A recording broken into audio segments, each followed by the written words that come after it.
JAPESA. Lure up king yani. Lure up king yani. Yeah. Drip all over yani. Lazima ni drip. Najua je ni drip. Natoka lakeside kasi sitoku maji yani unaona. Hey. Lakeside Pole. This is how we do it, ladies and gentlemen. Remember, we are live on YouTube at E_square TV. JAPESA in the building.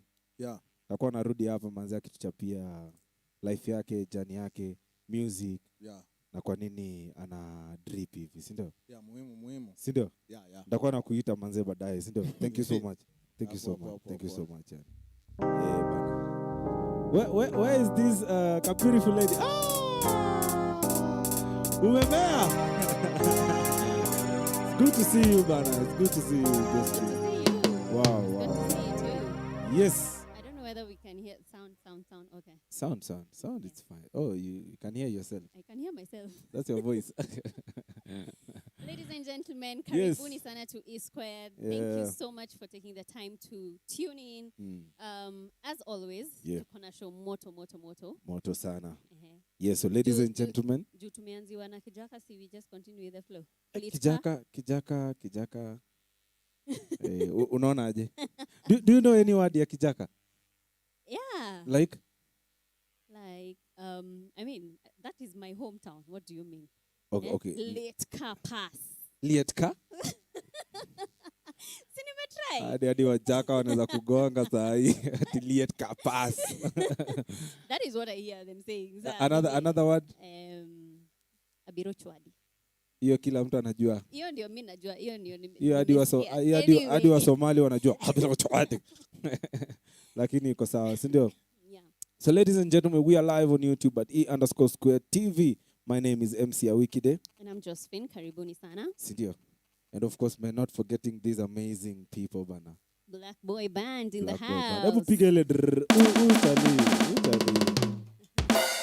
Yes, sido.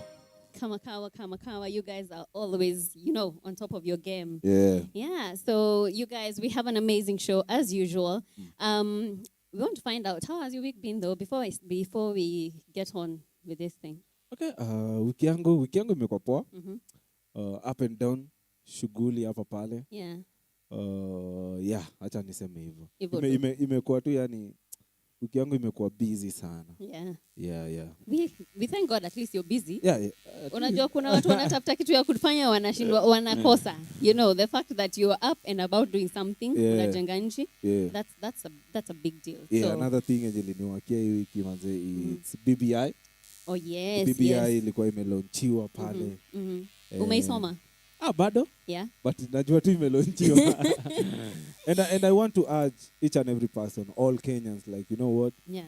Soma BBI wewe peke yako so that you can understand. Yes, you read that BBI report by yourself. What a influence you are by the leaders. So that when you go out in the streets, you know exactly what you're fighting for. And hata watu wakiongea kwa penye watu kaa chini wanaongea, you have an idea of what is contained in that report. Yeah. Watu wajisomee BBI. And nikiangalia pale kwa Twitter, I think this week, most of the young people wanasema BBI is going to work for the young people. Yeah. So I really don't know, sijaisoma vizuri, sitaki kudanganya. Yeah. But hopefully hii wiki inakaa mnaweza pitia ni cheki rada ni gani. All right. Okay, so we are going to hold you to that by the Saturday. Tutakuja kuuliza maswali mingi hapa BBI. Tutakuja kuuliza maswali. So guys, make sure you keep a wiki day on toes. Okay. This week has been an amazing week. I actually found something very interesting online. The Voice, Germany. I don't know whether you know that show, The Voice. It's The Voice, Germany. Yeah. Is it a competition or? It's like a competition. A competition where artists of all kinds. If you're a dancer, if you're a singer, I think it's a singer. Like something like America Got Talent. Yes, like America Got Talent. Nice. Yes. So this time round, on The Voice, the Germany edition. Yeah.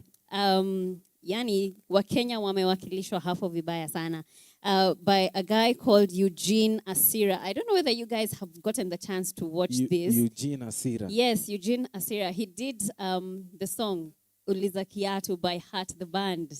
For real? Yes, it was amazing. Like for real. I wish I could show you guys this, but go to YouTube and find and look for that video. It's amazing, and he got all the joy because this episode of The Voice is where they have the judges facing. It's a blind audition, so the judges can't see who is performing. So what they do when you perform and you wow the judges, they hit a buzzer. And their chairs rotate. And he got all the judges to rotate, to turn their chairs. Nice, it was an amazing thing. Nice. Thank you so much, Eugene, for taking Kenya to the world. World? Yeah, he's doing amazing things. He's doing amazing things. And we just hope we are going to see him very soon out here in the international scene. Cinda? Yeah. Low light? Auna low light? No, not really. I think the week has just been, just chill. Imekuwa tu imechill. Oh. Yeah. Okay, but wase wajichunge, corona is back. Azinasikia corona imerudi yani. Si ati ilikuwa imeenda. Imekuwa. It's like we are riding the second wave now. Watu wanasema it's a resurgence, but you guys take care. Mask up, sanitize, maintain social distance. Even the people who are behind here, maintain social distance, guys. Yes. This thing is very serious. It's come back with a vengeance, imerudi na ubaya. So please, msisahau take those measures seriously. Cinda. Yeah. It's end month. It is end month. Yes. And you know what that means? We are coming to the close of cybersecurity awareness month. Wow. And it has been an amazing month. We have learned so much. Yes. So many things that we had no idea about. When we started this month, watu wengi walikuwa wafikiri cybersecurity is cyberbullying. Oh, most of the people we interviewed were thinking cybersecurity is cyberbullying. And wow, we have just had an amazing month where we have been learning a lot of the things about cybersecurity from our phones, why you should not connect to any internet, any Wi-Fi that is out there, why you should be careful about the passwords we put on our phones, on our laptops, on our, every place we log in, Facebook, Instagram, Twitter. Unajua hizi vitu zote we normally take for granted. Yes. So, but I hope you guys continue watching and go back to our platform and find out all this information. They're just there. The videos are just there. So guys, if you haven't watched that, please go back to our channel and you'll find all this information waiting for you. Yeah. Our main focus was cybersecurity awareness. And also this month was breast cancer awareness. Na tulifanyaga last month. Last year. Yes. Oh, yeah. Last year we partnered with Equity Afya. Equity Afya is a medical facility that is right here in Buruburu. Okay. We partnered with them and they were gracious enough to give free checkups to ladies who needed to have themselves checked for breast cancer. And if you feel that you're back at home and you still feel that you need to get a checkup, and then Equity Afya. And then yeah. So breast cancer, it's not only for women, hadi wanaume. Yes. Inanishtuaga Hiyo kitu ilikushtua. Most of the time nashikanga 1 year later. 1 year later yes, breast cancer does not affect women alone. We repeat, it does not affect women alone. It does not discriminate. Even men, you can have breast cancer. So please take charge of your health. Mostly men. Wanaume. Wacha tuanze show sasa bana. We can start the show. Yeah, you have a lot of information. I know. That's wow. Zina uztu hapa. They're just flowing. Hii wiki yangu umesikia English iko aje? Naenda vizuri. Oh, umeimprove. You're doing well. I'm from the left side, even mimi. You see JAPESA is here. Yeah. We have money. All right. So ladies and gentlemen, introducing one of the best #1 Luo rap king to come and show us another performance as we get to know more about him. Ladies and gentlemen, show some love for JAPESA. He's in the building. Drip all over. Pesa iko. This is just crazy.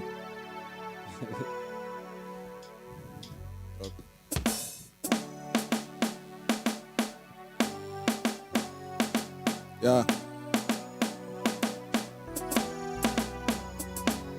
Jaluo we attack. Jaluo sechi. Jaluo tije attack. Jaluo sechi. Jaluo wang attack. Jaluo sechi. Jaluo sechi. Jaluo we attack. Jaluo sechi. Jaluo tije attack. Jaluo sechi. Jaluo wang attack. Jaluo sechi. Jaluo sechi. Okay. Yeah. Yeah. Jaluo sechi. Jaluo sechi. Yeah. Yeah. Yeah. Yeah. Jaluo sechi. Jaluo sechi. Okapisecho. Anokanya hombi. Onagi oselocho. Anasega yombi. Yeah. Anasega yombi. Okapisecho. Yeah.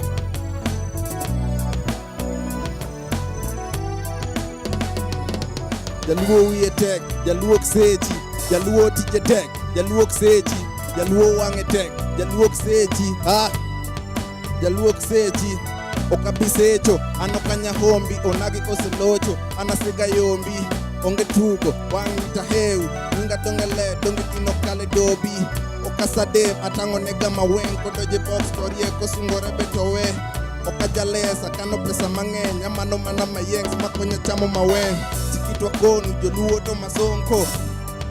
Joluo to masonko. Twakonu joluo to joraha.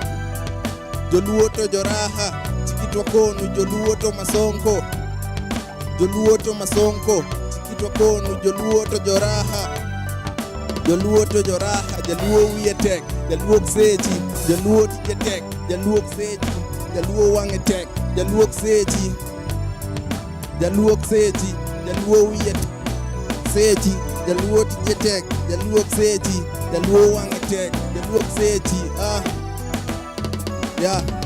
Anokanya sai kenge masai, Jaluo nyaka shine donge wenge jiacharo, basachi kuchidui mage kananga mangaro, kama ko pesa 200 galufu ema kwana.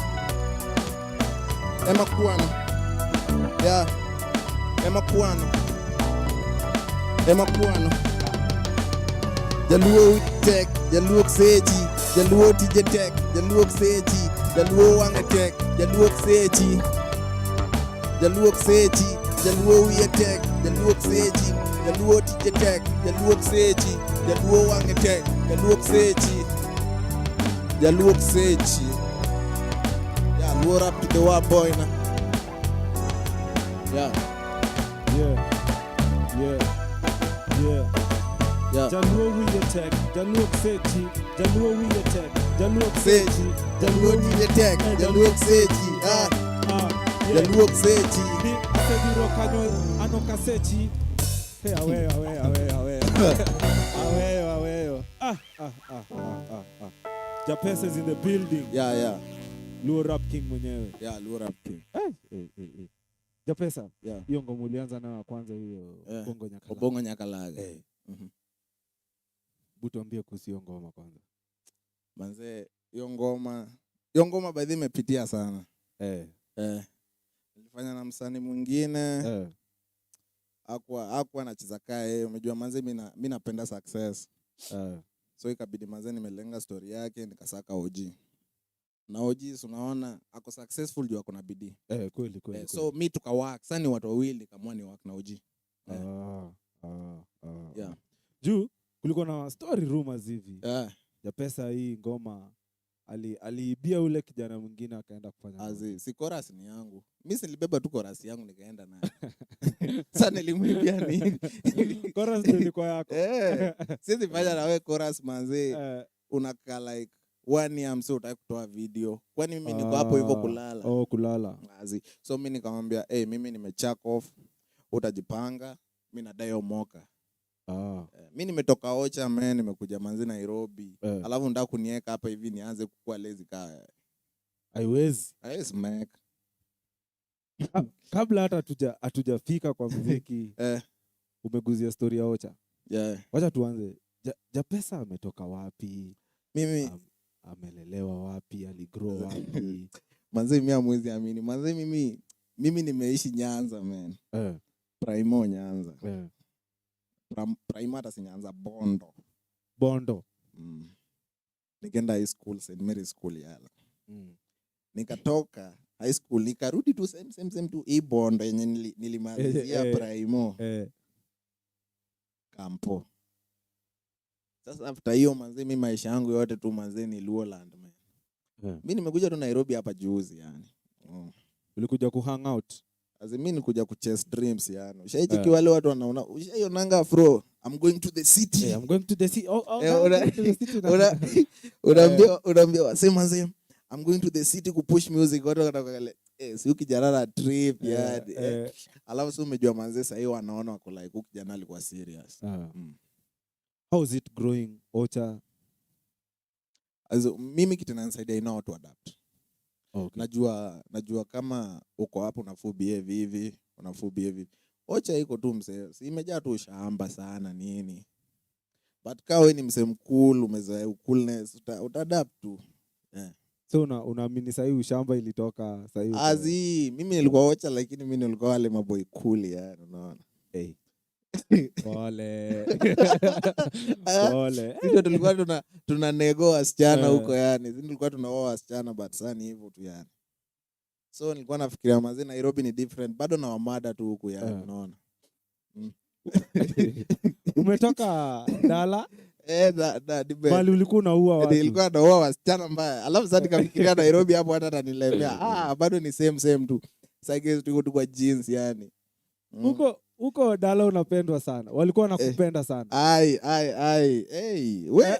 Hakuna kitu tamu kadem kupigana juu yako. Wawili uko tele kumbe na kuanga hivi mfiti. Hivi ni kuanga tu hivyo tu yani. Hii interview itakuwa refu kidogo sana. Leo. But it's good. Katoka Ocha pale. So manze umejua. Sasa boy wangu mwenye ni manager anafanya kila kitu cha picha. So ni boy wangu sana tumekuwa mabeshte for long. Over 10 years. So yeye alikam Nairobi, so umejua akachanuka. So umejua nikamwambia ni aje the boy. Mimi manze najua umeniamini. So mimi acha nifike tu Nairobi. Manze nimefika stage mse niko like mimi sitoki. We kuju nipika hapa. Ushisikia stories za Nairobi we. Watu wanapigwa, watu wananyang'anywa, watu wanafanywa aje. Nairobi tu ni Nairobi tu. Ikabidi amekuja akanipiki. Yaani nilisema tu mimi na bag zangu sitoki hapa. Hiyo ni stage gani? Ya easy coach. Hapo easy coach wezi potea. Sasa mimi sijui wewe usisikia stories za umejua wewe umeishi Nairobi. Mimi nimeishi Bondo. Unaambiwa manze vile Nairobi ni kubaya, watu wananyang'anywa masimu. Unaangalia tu hivi kidogo ushaporwa. Sasa utadu. Si unakuwa tu mloyal. So akaniambia si hivyo, but mimi sikuwa namwamini kama mtu ni pick. Tell us about your music career yako ilianza when? Mimi nimerap for long. Na nimekuwa nikirap na Ngoso. Na Ngoso. Kama mtu anaweza rap na kijaka hivi. Unafikiria Ngoso je anaweza rap aje? Hebu hata kabla tuende mbali. Oya. Piga ile kitu. I want to hear some English. Mimi nilishalenga. Unajua kitu tena. So umejua unaona nini? Ukishaacha past yako ni past. Hiyo si past. Unaona like rap. Siwezi rap either so ni ile niliamua nidukijaka. Unaona like people watu wanataka kukakaa mtu. Unaona me I like being me, unique. Unataka kukaa calligraph yako. Mbona unataka kaka unataka kwa kalilwe nako.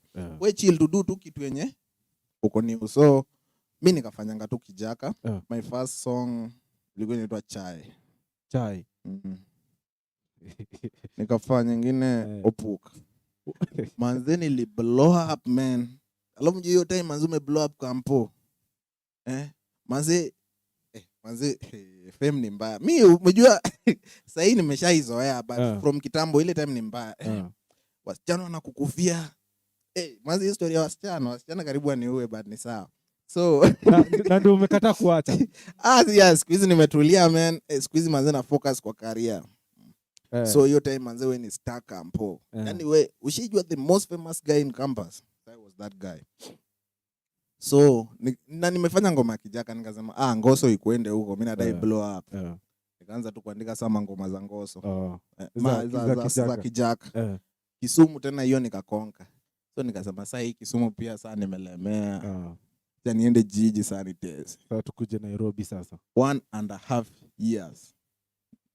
Penye niko hapa hivi ni 1.5 years. Sasa hii mali huko. 12 months plus 6 months, you 1.5 years. Okay. So hapa sasa ni 1.5. Hii ni product yangu ya 1.5 years. Struggle yangu. Mimi sijakawia naye. 1.5 years na ndio uko hivi. Unatusumbua 1.5 years.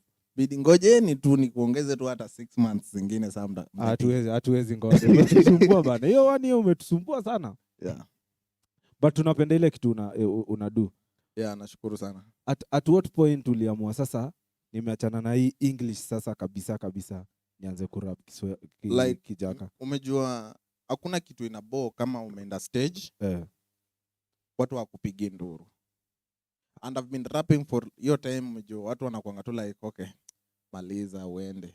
Then siku nilianza tu manze na kijaka hivi kila msali alikuwa ana shout. Kila kitu ilichange wa Kio kwa Kisii wa Kamba.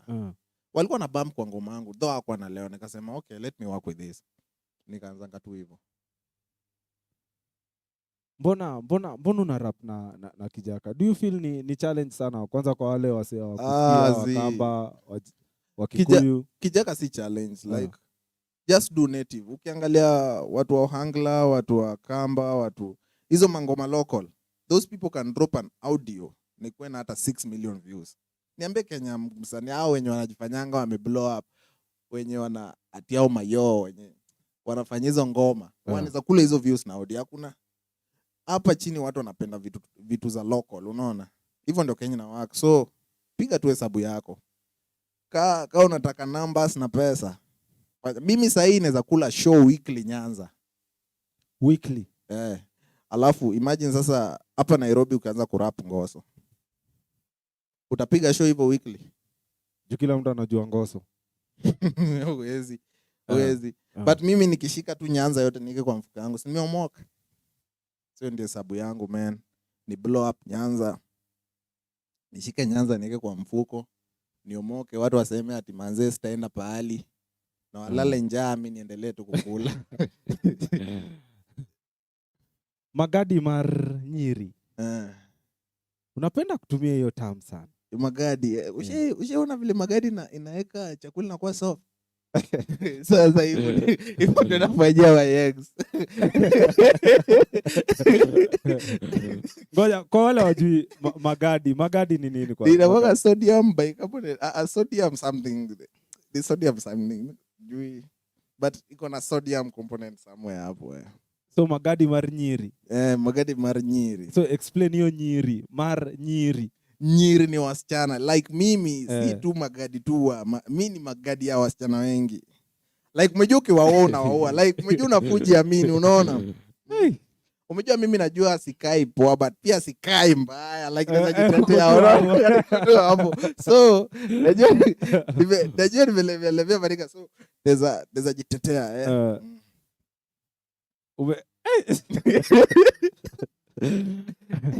Why the name JAPESA? JAPESA, Campo, I used to be a very good hustler. Nilikuwa na mabiz. Biz mingi sana. Biz mob. Okay. Mimi nilikuwa ule mse. Naweza kukuambia bro, fanya hivi. Unataka 10 Gs. Acha nikupatie 10 Gs, nishike lapi yako. Hii 3 weeks kuja leta ile lapi, mimi nauza ile lapi 20. Hiyo si uwizi? Si uwizi, si ni biz. Si ulichapa tukasign ati hivyo ndita happen. Si wewe ndo uliniletea lapi. Hakunanga utaiona mtu yote anaendesha gari pale nako less than 50 years nako na pesa safi. Chafu. Watu wanaendesha magari at 50 hao ndio wako na pesa clean. Wewe ukiweza pata vile unatengeneza do, tengeneza. Ukienda kununua mboga mzata kuuliza hii ni mboga ya pesa gani? Tengeneza do bro. Hivyo tu. Do ni ya maana. Yaani kila mtu like hata ukikuwa na do tu, yaani watu wanapenda tu watu wako na do, unaona? Wanaume watapenda wataka kuwa mabeshti yako. Everybody wants a flyer life. So mimi ilikuwa tu mimi na make do. Alafu sasa JAPESA nayo. Mimi na ball juu chini, unaona? Kenda pale mimi nachafua tu. Naweza nachafua. Hiyo time manze bia sijui ni 200. Umeenda tukachafulia watu meza na tao, wanakuona tukaa god yani. Basi wewe kijana ameomoka hivyo tu. Are you still a hustler? Mimi ni hustler. Bado. Bado unachafua. Mimi ni JAPESA. Mimi si guy. Mimi si bahatishi. Hiyo huo channel nilikuja tu nayo Nairobi. Nasema mimi penye nimefika na konka. Nikapata tu watu wa Nairobi wamelala. Nairobi pesa na mwakika watu kuokota ndio hakuna. Wapi? Anatembea huku. Mimi mwenyewe sioni bana. Nitakucharua. Nairobi kuna pesa. Iko tu vile wewe kutaka kuokota utaiokota. So sasa unasema nianze kutembea na wewe. Unajua nimekaa hang out na mimi utakuwa umeblow up. Wow. I really love this show yani. We are live on YouTube at E_Square TV. JAPESA in the building yani. Yeah. Na unatubamba yani na vako yako. Do you think kuko any challenge unapata kwa game sahi? Okay, challenge ni like umejua mimi nazisema so sina challenge so much because I produce my music myself. My best friend is the ni videographer na ni producer vida. So anything to do music sioni kama ni challenge. Unaona? Mimi kazi yangu ni kuput tu in contact. Umejua like watu ushangaa like mbona wasanii wana blow out. Wanatoa hit moja wanapotea. Hiyo kitu ni expert. Unataka kutoa video, unataka kutoa audio. Hii ngoma umejua iki blow up. Watu wanafikiri inalipa. No, hiyo ngoma ime blow up tu. Inahitaji another hit zikuweka 10 tuanze ku earn from the music. Unaona? So it's a journey. Si hata mlisikia 0 alisema ile ngoma yake ya Zimenishika. Hakuwa ipata na Bob. Hajaionja pesa kutoka kwa hiyo ngoma. Zimenishika iko na views mingi sana pale kwa YouTube. Okay. Sasa hivyo ndio kuko. Enda ulize 0. Alisema. Kwa hivyo hii jina 0 Hivyo ndio iko kwa mfuko. Msee hivyo ndio nikaa kumeenda man. But hivyo ndio nakuanga. Msanii anatoa ngoma haezi afford kudo. Invest kwa one video haezi afford kudo another expensive video. Unaanza kusema ameanguka. Situation ni mbaya huko nje. Ba lazima tupush. Kuna mtoto, kuna nyumba na fully parent. Hapo hivyo bibi pia lazima slay juu ni bibi ya msanii. Hey.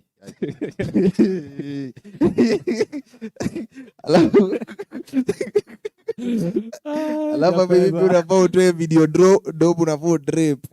Unafaa kudrip. Usadi man. But ni hivyo tu yani. Kabla tufike kwa mambo ya drip. Calligraph Jones. Yeah. So hata before Kali, I had done a song with King Kaka. Oh, King Kaka. So mimi umejua manze, I tag everybody. Nafanya ngoma, na tag, nafanya kila kitu. Siku moja Kaka kani manager yake kanikola kaniambia Kaka is calling you in a bit. Okay. Yeah. So mimi nikashika simu. By the hiyo time nilikuwa nafikiria bado niko Kisumu ndo niko naye. Nataka kuangusha verse. Mimi ni nani leta nilivunja ngoma. Sichezi na track. Uchezi nayo. Sichezi nayo. Nikavunja tukashoot vida. So ili nipatia leeway poa. True. Because by the mimi naweza sema King Kaka thanks. Because by the time I was doing with me a track, hata sikuwa nimefika 20k views kwa ngoma zangu yote YouTube. Like aliangalia tu like I want this guy. This guy is dope. And we did it. Like hiyo ni mtu kukuaminia. Like msanii mkubwa kukutafuta tu hivi bilo. So after hiyo tukamaliza alafu tukafanya ngoma. Video ilikuwa kali sana, masuti najua mnashangaa mse drip hivi aliamua kusuti. So ikakuwa tu hivyo. After hiyo sasa OG mlipatanaje na OG? Manze mimi nimekuwa nikicommunicate na OG like for a very long time, but umejua mimi I respect. Umejua mtu akikunyima collab ufai kuanza kurant Facebook amekunyima. Alikunyima? Kuna time ulimuomba akakunyima? Acha nikwambie, hii Kenya yote wasanii wote wameninyima collab.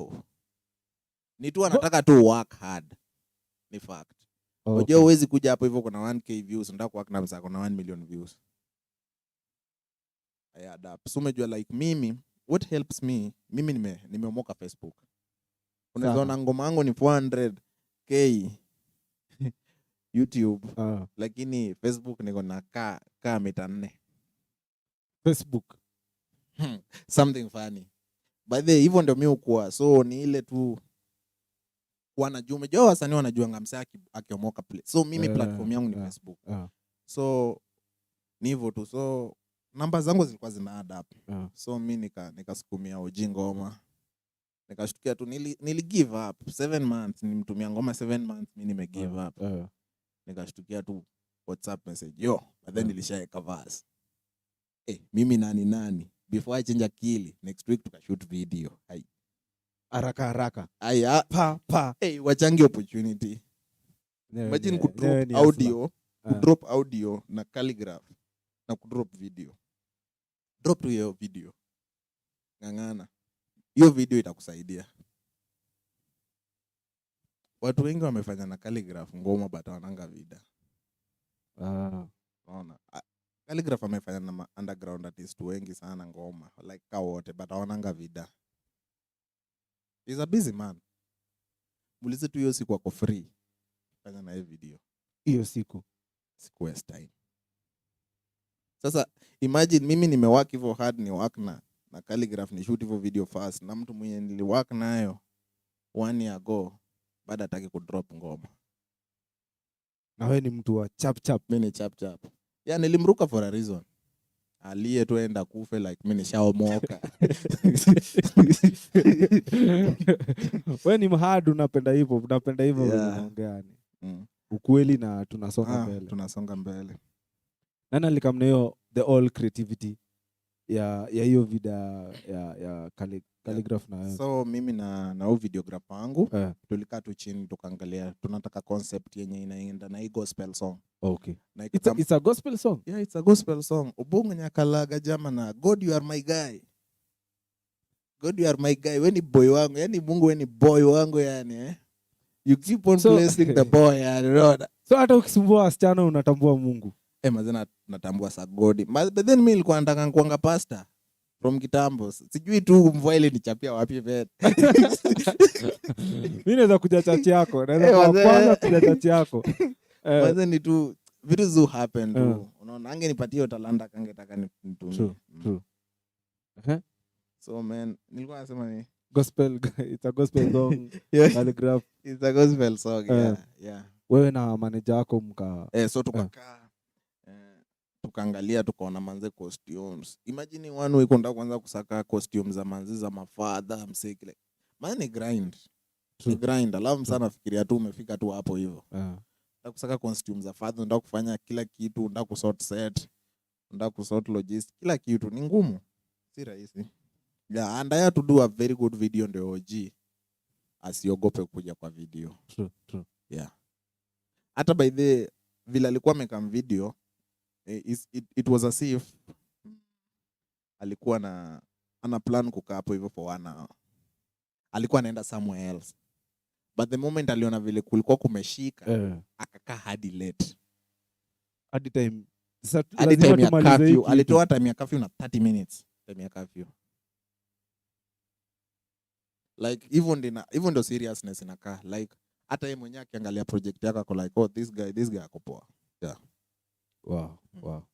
Kazi nzuri sana. Ambia Calligraph na muhitaji kwa show. OG manze. OG by the way OG anafaa pull hapa. Anafaa kuja hapa bana. Mwambie. So ni mzee mfiti by the way, ni humble. Ni humble. Shida ni mkubwa, hawezi chokoza ombi la kupiga. Unaambiwa hapa.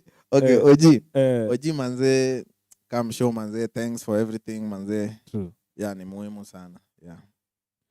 Wacha sasa tuingie kwa look. Yeah.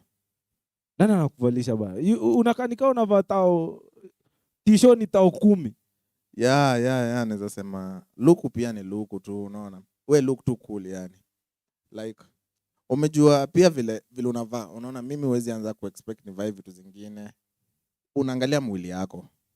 True. Unavaa kitu na kapona. True. Unajua msasi kusag itanitoa cool. So kila mtu anafaa sag. Si kila mtu anafaa kusaga. Mimi nikisagi na sag juu inanitoa cool. Unajua wasi ukisumbuanga mbona mmesaga. Hii ni shughuli yetu. Hii ni shughuli yako. Unaona? So wewe juu ukisagingi unaona unakaa weird. Mimi na inanitoa cool. So long as mimi na nego wasichana mimi niko sawa. Yeah. So ni hivyo tu mse. Mimi luku napenda tu kulook cool. Unajua siwezi jiita JAPESA love manze na kuja tu hapa msika niko. Unajiona vile maodi utembea. Maodi hao. Maodi. Nachukia hao watu sana. Mimi ni JAPESA bwana. Siwapendi. So ni hivyo tu. Wow. And then kuna history ya gani acha tuachane nao. Drip all over. And then tuko na mbona nasahau history bana. Right now you're a superstar. Na kuna wale wase wa young umewak nao. Yeah. Akina nani hao?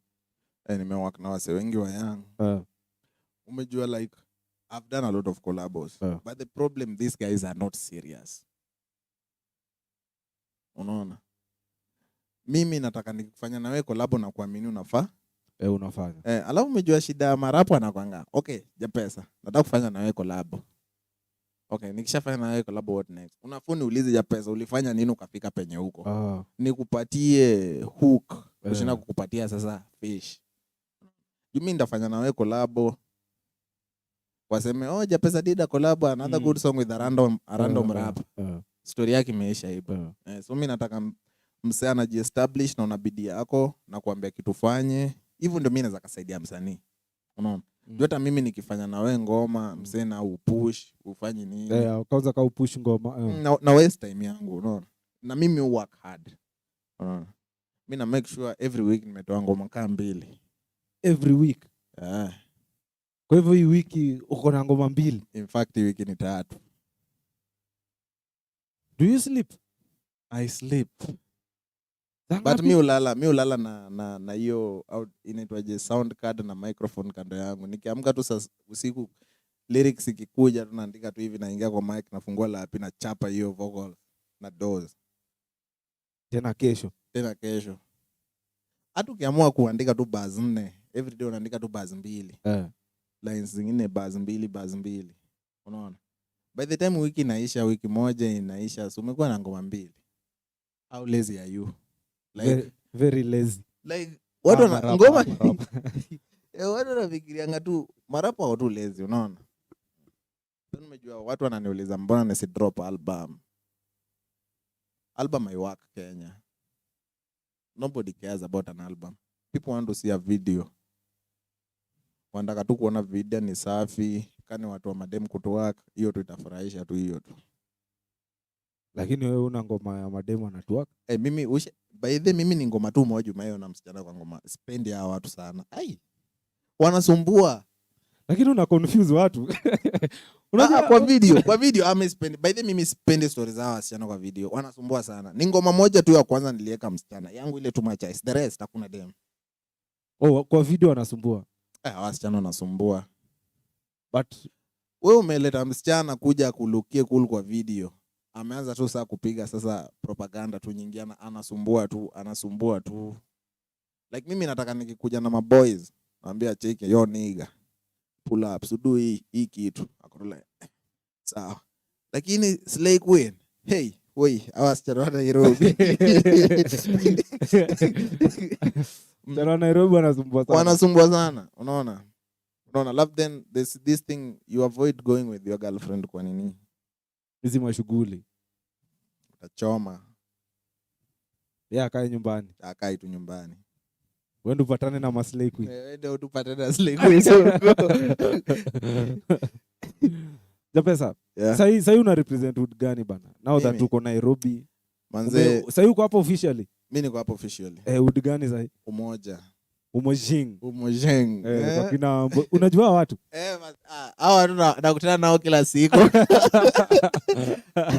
Kila spadi na milita. Naona by the kila siku like I meet them. Big up manze Mbogi Genjo. Walikujanga kwenye show hapa wakaribu sana. Yeah, na respect sana. Kazi nzuri wanafanya, sio?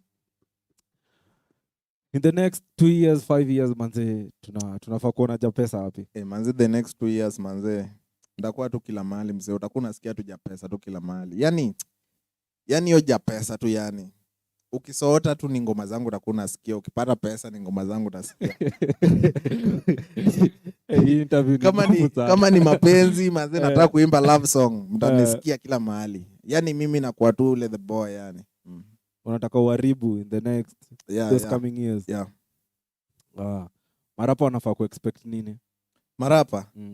Manzi wako tu uko chini yangu kwa kitu yangu, so huko ndio mtabaki. Huko ndio mtabaki. Like what I respect the boy. I wanna otherwise. Cool. Kazi nzuri unafanya manze. Nashukuru manze umekam kwenye show. Okay. Endelea kusukuma kazi, si ndio? Yeah, thank you. Kuna kitu naweza ambia wasee manze? Yeah. So manze watu wote najua mafans wangu kwenye wenye wanani watch hapa live, subscribe kwa hii channel. Yeah. So hiyo tu. Abede hata mimi all platforms zote ni JAPESA Kenya. So JAPESA Kenya platform. Na subscribe hapa by the way. Ajeni jokes. Sawa. Subscribe hapa hivi, ndio. Nilikuwa nataka kuuliza mtandao yako lakini ushasema. Yeah, JAPESA Kenya kila mahali. Yeah. Tunashukuru manze. Okay. Kitu kingine yenye utachezea sasa hii? Muziki ni gani manze? Ngoma next ni gani? Ngoma next. Okay, naweza wachapia ka freestyle hivi. Freestyle? Yeah. Tupige freestyle tukirudi tusome ma comments manze ndio tucheki rada ni gani, si ndio? Ama tusome comment kwanza ama? Tusome ma comments kwanza. Watu wamelia. Wacha tuone manze. Tuko hapa na Beatrice. Patricia anasema moto sana JAPESA, big up. Thank you. Tunasonga hapo chini manze, tunaona Michael Black ametuma moto, anasema man. Muhimu, moto muhimu. Lakini mwambie asitume karibu petrol station unaweza chomeka huko. Wazee wanatuma mamoto hapa. Tuko hapa na Caroline Otieno anasema he was great. Kenya to the world. Yo. Yeah, it's good you. We are getting. Thank you. the recognition, si ndio? Yeah. Big up manze Karo yani. Nancy anasema the show is on fire. Amen. Japesa in the building, si ndio? Mwingine hapa manze Karo anatuma moto. Karo anasema watengo wangeto mango Japesa mango. Wewe unajua hii lugha. Wangteko. Wangteko. Macho ngumu. Macho ngumu. Yeah. Yeah, tuandike hata English kidogo. Alikuwa anafaa gawe. Asishikanishe. Kijaluo pia inafaa kugawiwa. Manze. Haya. Patricia anasema Jaluo Ksechi. Jaluo Ksechi. Hautambui. Jaluo Ksechi manze. Ai mimi si give a toot. Yo. Kara anasema we are very sorry. The Luo is the guy. The Luo in the guy is on another level. Great stuff Japesa. Thank you sana Karo. Na Karo nakupenda. Ama ni hao watu. Karo sawa. Tutaongea baadaye. Kuna mtu anasema hapa wasichana, unapenda wasichana sana. Si hivyo man. Ni aje? Okay, like who doesn't want to be wanted? Everybody. Pole. So hata mimi songe pale manze. Ian Josh anasema Japesa the king. Yeah. Liet Kapas. Yeah. Unatesa watu watu hapa nje though. Yeah. Tho. Unajua ito inakaa tho. Luo betek yawa. Karo anasema manze Karo anasema amazing conversation, thank you so. Lakini Karo ana manze Karo asante sana. Mimi nakupenda tu bure sana. Hebu mtafute. Kuna hapa Swahili Factory ametuma more love yani kwa hiyo kitu na do. And then tuko na Beatrice anasema interesting. Kila kitu umesema ni swag each and everything, si ndio? Alafu tuko hapa na Ian Josh anasema ha Jaluo Ksechi nyasa chiel. Yeah, Mungu mmoja wajaka wa plead. Ya ukweli. Sisi hatubembelezi watu wajaka si hatubembelezani. Wajaluo yao. Mjaka ni ule mtu manze unaweza kosa pia kupatie thao wendo ujisaidie naye. Hebu rudia kwa hii kamera. Mjaka ni ule msemaru unaweza kosa TP akupatie hata kata 5 wendo ujisaidie nayo like. Ksechi. Jaluo Ksechi.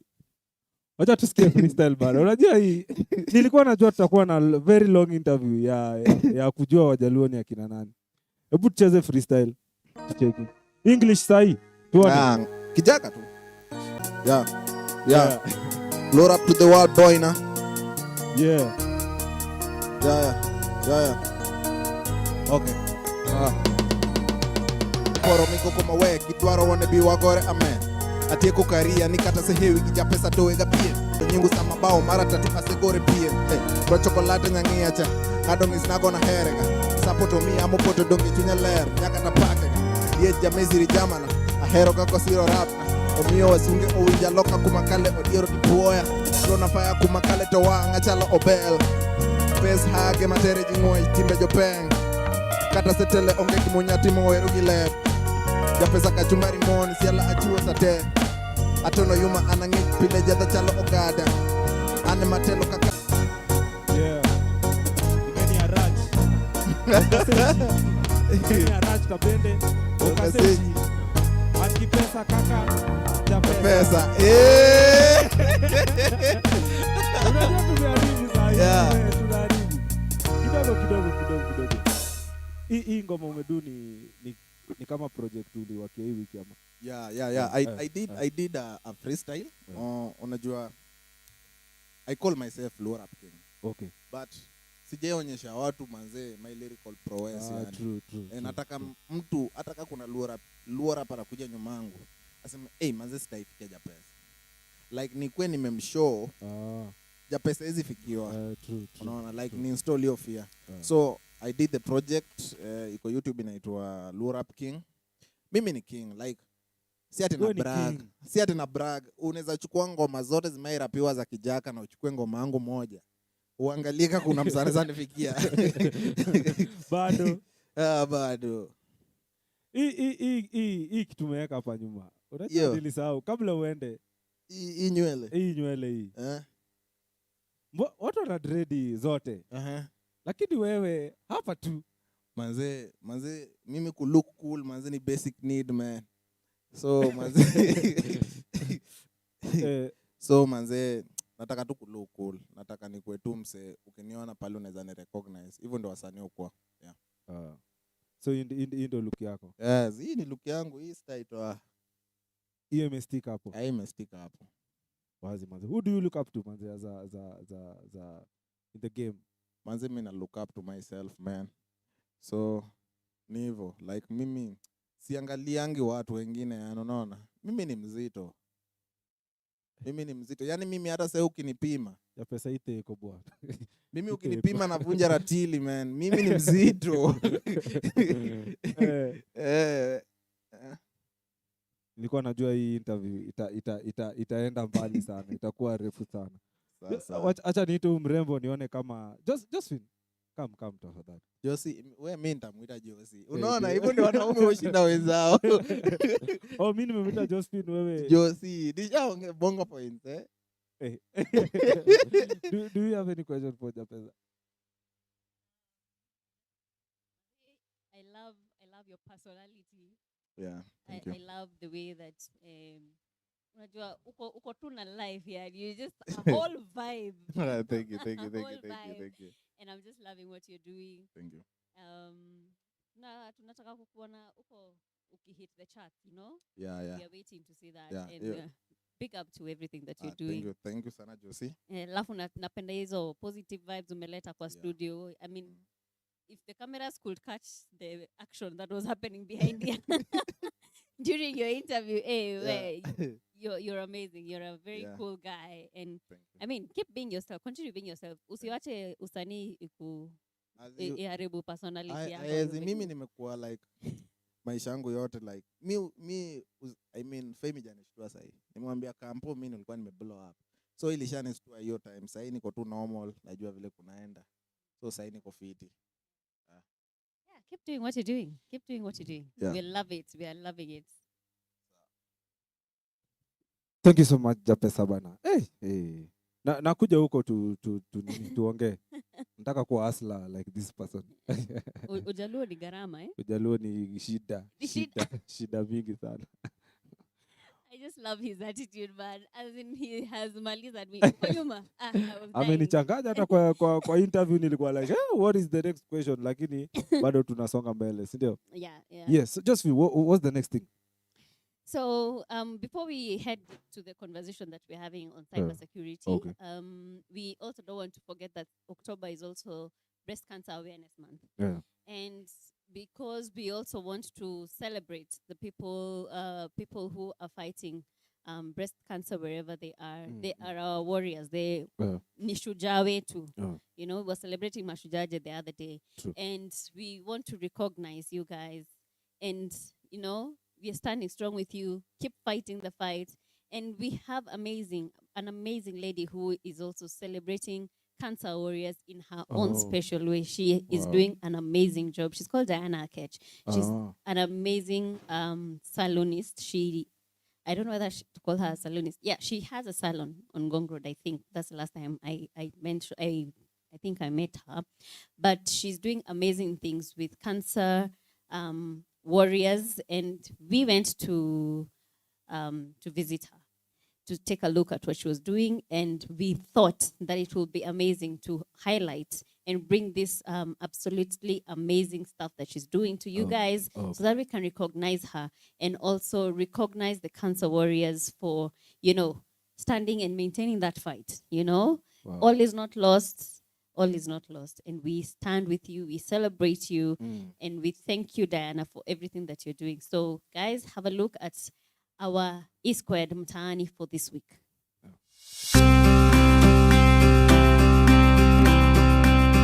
Now this week we're doing things a little different for you guys on E Squared Mtaani. We are celebrating cancer patients and cancer survivors through this makeover. Amazing, right? Now Diana's been giving hope to cancer survivors and cancer patients to keep moving with life despite everything being tough. I am so eager to see how this is going to turn out, and welcome to E Squared Mtaani. My name is Carolina Cheno.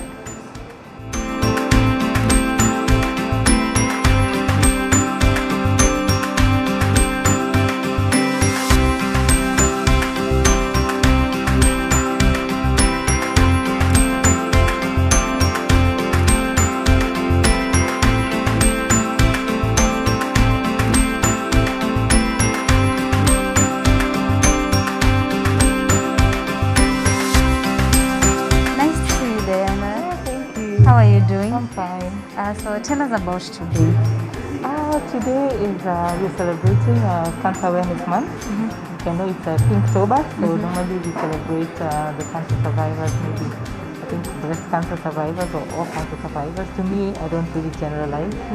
So yeah, what we're doing is that today we're offering 3 weeks to the survivors. We're giving them free makeover, free complimentary makeup, and there's going to be lunch, and there's going to be some motivational speaking and some prayers. It's just a day for guys to just, spend time together with the survivors. Are there people you're meeting for the first time, or you've had encounters before? Some are meeting for the first time. Some I've met them in several occasions. So they've actually, maybe some of them just come back to thank me for the good work I'm doing, or even to tell me how their progress is going. So there are people, most of them are not people I'm seeing for the first time. How do you feel interacting with these amazing people? You're the hope they have. I feel blessed. I feel happy. I feel that they know that whenever they come to this salon, Dee is always there to listen, to give them a shoulder to cry on, to make them look beautiful, to survive beautifully. So I feel really honored. Yeah.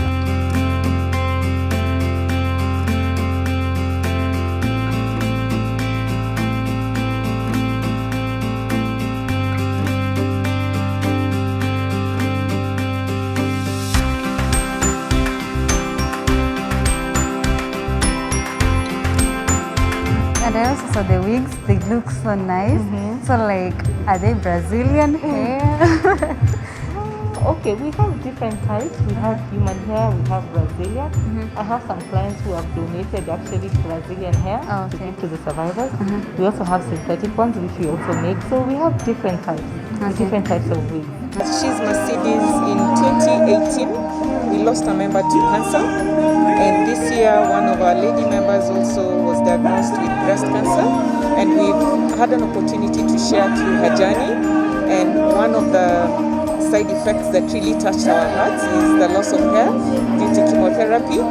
And given that October is a breast cancer awareness month, we usually plug in. We decided as a committee, why not support Diana in donating wigs. That is so nice and amazing of you. And as someone impacting someone's life out there, how does this day make you feel? It's a bag of mixed emotions. I was telling Diana that it's one thing when you're busy trying to fundraise. It's another thing when you actually meet the beneficiaries. I've just met a lady who's gone through a makeover. And to be very honest, I'm a human being and emotions come up. But at the same time, we also believe that we have to be strong for them, because this is a day that we've actually chosen to celebrate them as we end the awareness month. You look so beautiful. So how do you feel after the makeover? You look so beautiful. I'm confident, I'm happy. Thank you so much to this salon for instilling confidence in cancer patients. Wakati mwingine wagonjwa wa saratani wanaonekana kama ambaye wanaelekea kufa. The way the world expects us to live ni kama utakufa kesho. You are not supposed to be happy, you are not supposed to be seen. But thanks to Dee, she's instilling confidence in us. I am happy, I'm confident. Hata kama sina matiti moja huwezi jua. Niko sawa kabisa. And you look nice. Like any other woman. How do you feel about interacting with cancer patients and cancer survivors, being that you guys give them the hope? I love it, especially when I'm doing the makeup. They tend to fall asleep, they feel so relaxed. And I'm seeing so many of the survivors have done before, so it's exciting to see them coming back more and more, meaning that they love the experience and they really enjoy it. So that's good on my side. It's all about them. Okay.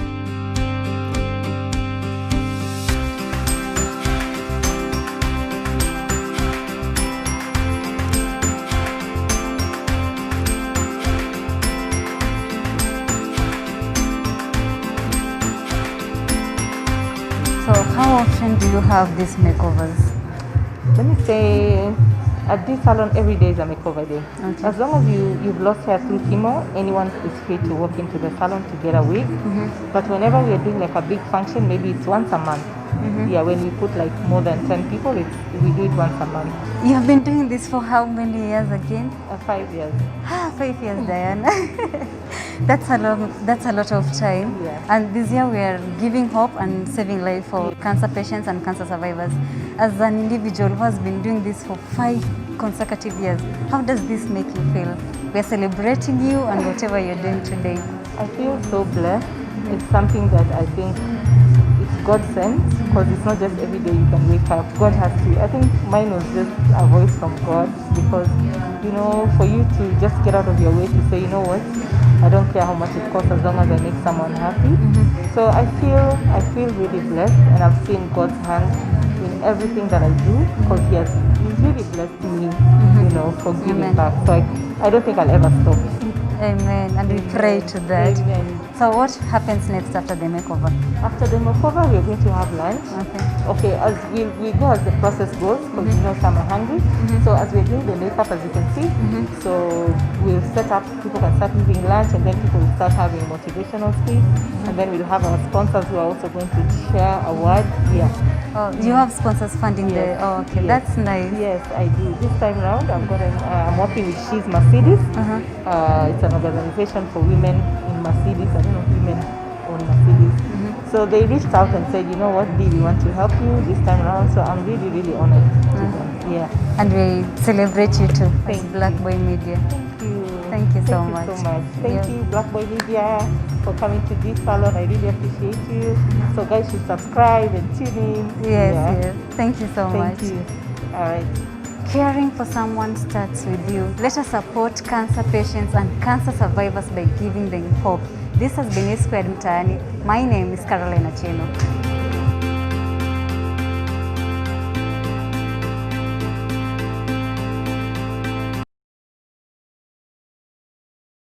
That was our E-Squared Mtaani crew. We were at Dee's salon this week, and we want to once again celebrate Dee and her amazing work that she's doing to give hope and encourage cancer warriors that you can still look beautiful, even when you're fighting the fight that you're fighting with the cancer. There are ladies who normally feel like their beauty has been taken away when their hair is falling off. And Dee is Yani, the ladies even at the salon are doing an amazing job by giving wigs to restore that beauty and to help that woman feel confident and feel like, they are part of the society. They don't feel stigmatized in everything that they do. So thank you so much. And we celebrate you, cancer warriors. And this month, we just don't celebrate you this month. We just want to give you guys a shout out and also continue celebrating you for the rest of the year as well. We don't want to have just a month to celebrate the fight or to celebrate what you have fought during the treatment that you guys go through. We want to stand with you in each and every way, every day, and not just for that 1 month. So thank you. And as E-Squared Mtaani and as Black Boy Media, thank you to Dee for everything that you're doing. Now we are switching gears to something that we have been tackling this whole month, cybersecurity. October is a month of cybersecurity awareness month, as I have mentioned before. We have been tackling this topic from the first Saturday of this month, and today we are, crowning it all with this amazing cybersecurity experts with me here.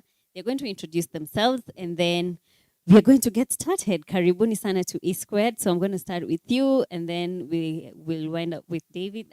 Introduce yourself and tell us what you do. So, hi guys. My name is EMMY RONOH. I'm the cybersecurity awareness consultant at Protech, better known as Professional Technologies. Yeah. Karibu sana. Hi guys, I'm David MUSYA, a pre-sales engineer with Protech. Please Emmy is hold my your mic colleague. close. Yeah, I can't hear you.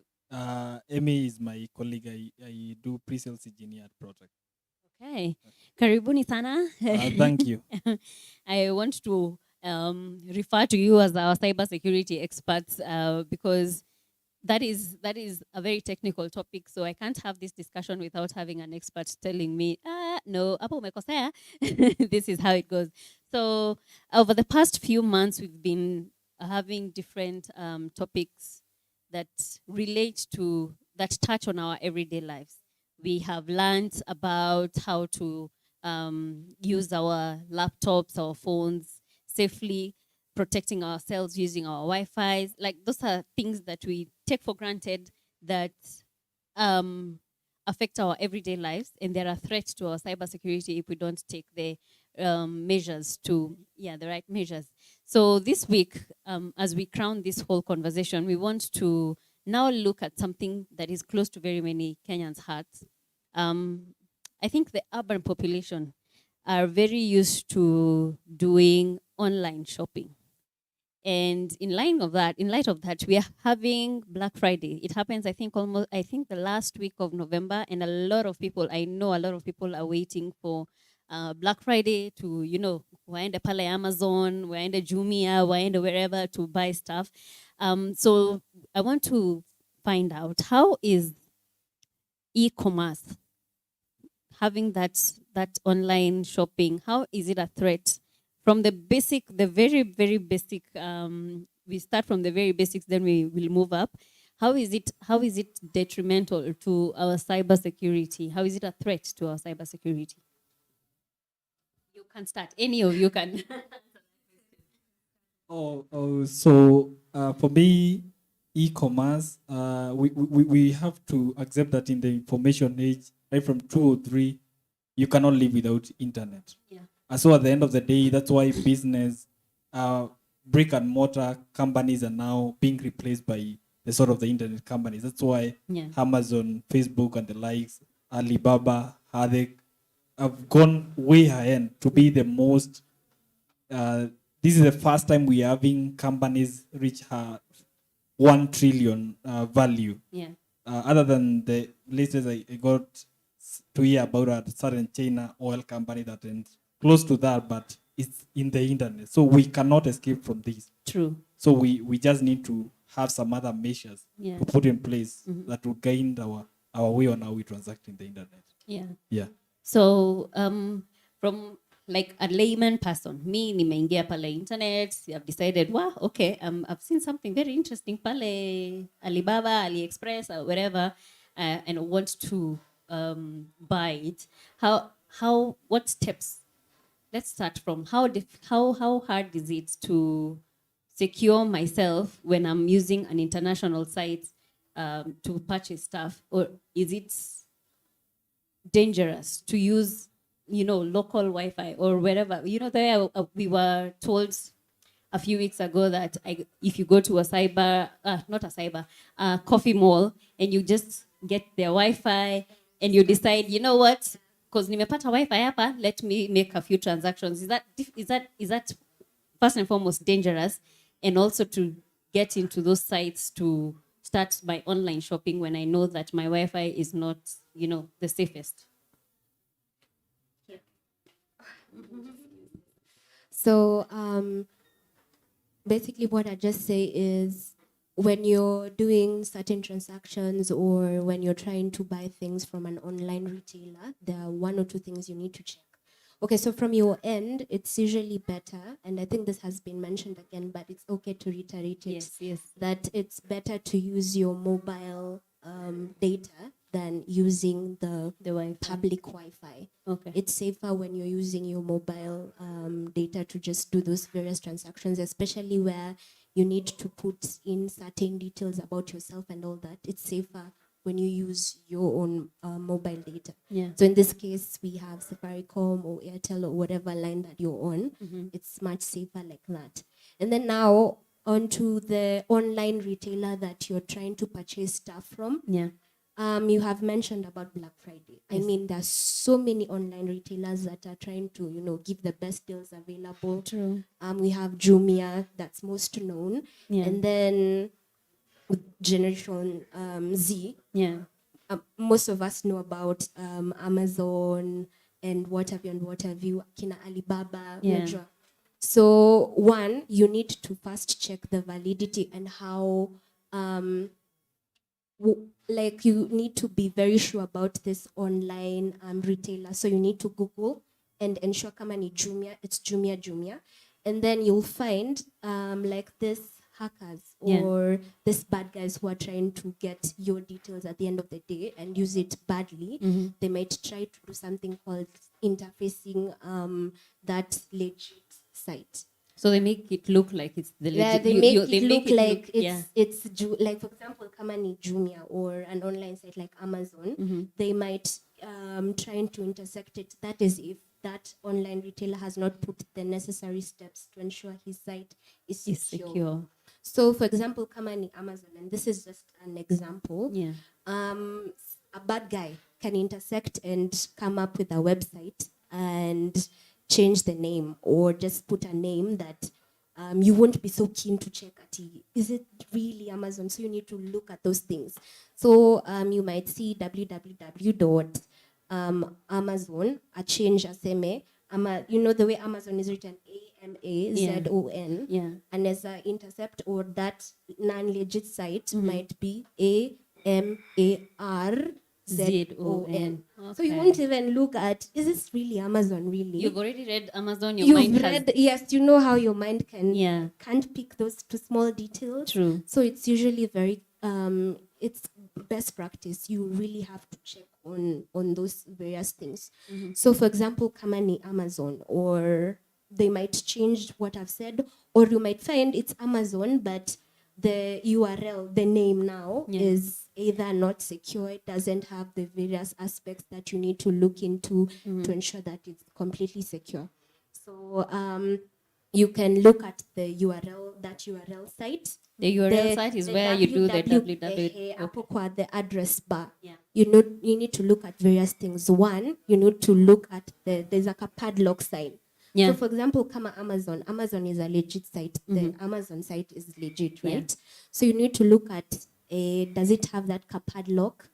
That padlock shows that it's secure first and foremost. Okay. And then is it a green bar? Like where the URL site is, does it turn green? Like is it, like those are the various things you need to look into. Am I going to technical? Why should it turn green? I'm just saying in terms of like showing how secure a site is. Like for example, if you were to just check on your phone right now and like you went to the Amazon site, it will be HTTPS, then the colon, and then the Amazon, the entire website, like linked to it. Yeah. So those various things that you need to look into, like HTTPS. Okay. The S means that it's a secure like website. All right. Yeah. So I won't go like technical on what the S stands for or the back end and all that stuff. But those are just the various things you just need to look into first and foremost. Yeah. Yeah. Okay. What happens when I open a site on that URL bar and I see not secure first, and then the URL there's like a small part that's not secure, and then So basically what that means is that site has not put the necessary measures to ensure that they like it's secure.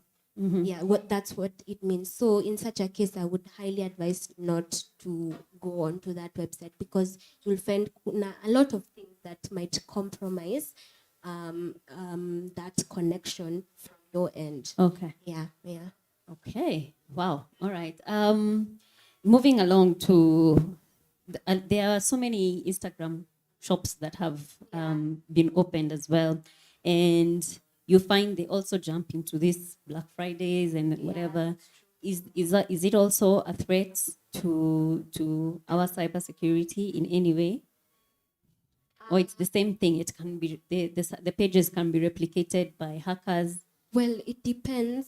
Like, for example, if I'm doing any purchase on, like, for example, Instagram, because I think nowadays online shopping is like is the one thing. Yeah, you're ever scrolling and then you're like, oh, that looks cute. So you make a call and, So you have to. So whether because there are certain sites you'll have to click on a link to go to their website so that you can do a purchase. Yeah. And then there are those where I'll have to either do a call, and then from there on I can determine whether this guy is a legit or not. Yeah. So it depends on either cases. So for example, if it's like you see something, so for example, let me give an example, because I like to buy things, beauty stuff online. Yeah. I don't necessarily have to go to like a shop and buy. Yeah, it I will might come to see you. something, I might see something and I want to buy it. So for example, if it's a site and they have like a website where I have to go do the purchase, I'll have to follow the same procedures that I've talked about. Okay. I have to now click on that link, ensure it's secure first, look at those various things that will update me or show me that this link is secure, and then I can be able to go ahead and do my purchase. Okay. So nowadays, especially on IG, I don't think the main payment mode is usually through M-Pesa. Yeah. And when it comes to M-Pesa, it's a bit secure, but where you need to put in your credit card details, you have to be now very careful on the details that you put.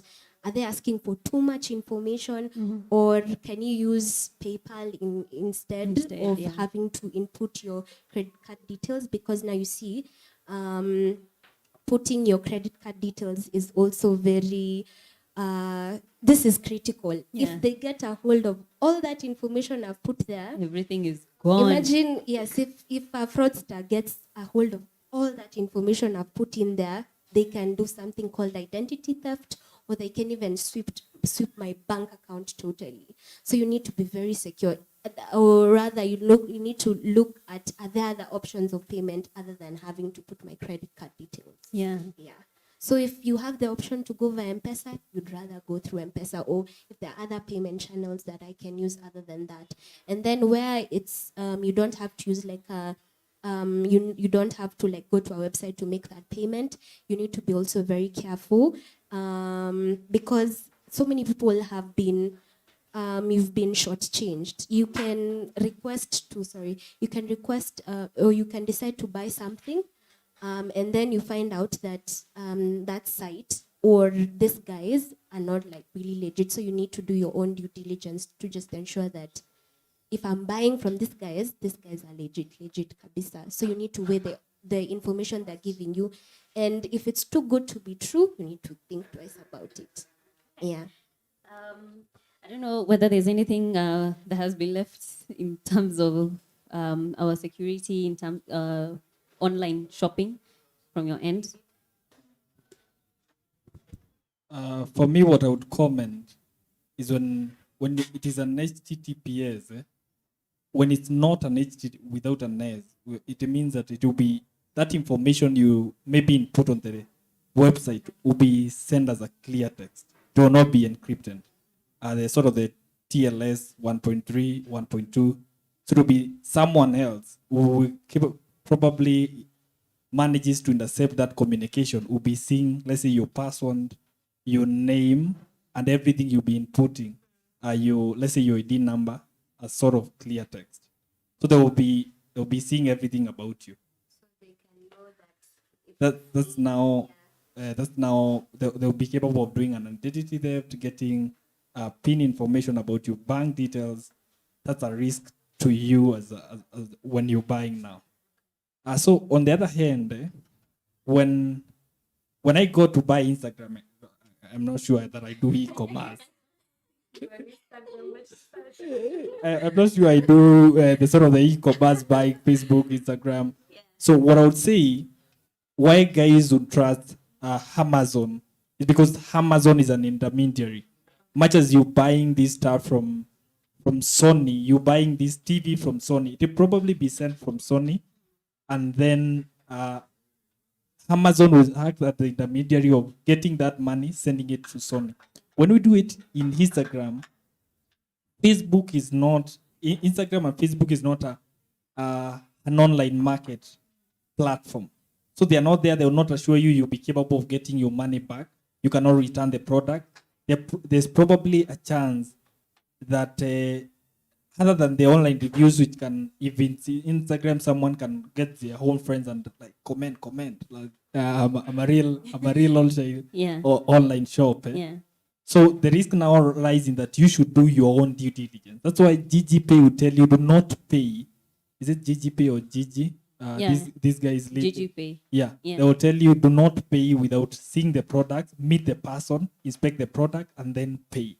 Yeah. So that's a platform where they want you to meet and see the product. Then you can do a physical inspection of the goods. Mm-hmm. In the other concept, if you go ahead and pay online, they cannot be blamed. You cannot claim money from them. They are not like eBay. They are not like Amazon. Yeah. In other cases, we've seen FBI posting like billions, let's say like 669 billion of fraud through eBay, whereby guys set up shops that do not exist because it's a C2C site. Yeah. Then you pay to the merchant. Okay. And then the process of following back becomes hard sometimes. Yeah. So that's why they would tell you shop from a verified shop. So for them, eBay does the back end work of verifying some shops are real. Yeah. In other cases, in Facebook will not be doing that for you. Yeah. So that's one of the aspects on a security side. So now the other bit on Black Friday will be on 27th. I think that will be the Friday of the month. Yeah. So guys will be there shopping. Mm-hmm. Guys like EMMY. Wakitafuta makeup, yeah? Yeah, the cheapest deals, the biggest deals. So the bit is that because your email is probably somewhere, your email has been stolen. It's with so many online stores. Yeah. They'll send you emails. Some of them will be phishing scams. So it will be an Amazon that has double A. So basically you click on the email, it will land you on the normal Amazon website. Yeah. Go ahead and purchase. Only to realize that your money will not be coming. You'll not be able to claim back. So this phishing, this fish whereby an identity theft of your details is done on you will now be used for you to be sent some dodgy communication from Amazon that you can buy some TV that goes at around 38,000 at around 11,000. You'll be held by the deal. Yeah, you're getting it at 11K and you're like, wow. Yeah. You know? Yeah, you've already sent all the money, chop, so that someone else doesn't grab it. Yeah. That, I would say that's how the risk of PIA, let's say the personal identifiable information theft. On the other case, even the site that we shop from, the Amazon can also not be safe. But this is not really on our side. As the guys who were shopping, we went Shopify in the month of last month. Yeah. It had been breached. Around 200 merchants' details were lost. That was an insider job. This was Shopify. Yeah, Shopify. Yeah. You know, they would allow online sellers to post their product and then buyers will be buying from them. Yeah. So let's say they operate the same way as eBay. So the bit is that some two insiders were trading the information, were getting those data from two. I don't know who went requesting them to do that. It's probably you want to outsmart your competitor and then you hire some two guys and tell them, I'll give you good money. Just get me those details on the shop that is owned by David and the one that is owned by Josephine. Yeah. Then we go ahead and we are getting those details. Maybe sometimes we would want to discredit you. And then these guys, they got hold of them from Shopify communication that there was no, just some sort of PII. We didn't have credit card information. Yeah. But those guys, the two employees were fired. Wow. Data is crucial. Yes, data security is very crucial. I would say, what do the internet companies right now earn? They earn from having those data models around us, having that information around us, and then they can sell that to other people. The highest bidder. In this case. To the highest, to the guy who pays more. That's why you deliver. they have been advertising at 8.99 when they discontinued the advertisement on social media due to the US election, what they were saying, the misinformation in the news. Yeah, fake news. Facebook lost 8.99 billion US dollars. Their shares went down by, I think, a 0.14. That's quite a loss for them. Simply because of data. Yeah. Simply because of your data. You and me, our data is that it costs that much. So what I've made from this conversation is we need to be really, really careful. We carry out our due diligence before logging into this site, making your purchases. Guys, make sure even as you wait for Black Friday, I know many of you are waiting, you're on your toes just waiting for, grabbing the best deal in the market, but be careful about where you're logging in your data, logging in your information, because hackers now wako ready, because they know that all of you will be online looking for the best deals. So even them, they are waiting. We were told by Shalom the other day that even hackers have KPIs. Yeah, they have KPIs. So let me move to the conversation that I'm seeing here happening on our YouTube channel. I'm seeing somebody saying fire, big up, Sana. Thank you, Mary Mutinda. Thank you. I think this was in line to JAPESA. Thank you. Musumba Felix is asking, Musumba is saying, very inspiring story, gives hope to many cancer survivors, and those wigs look good too.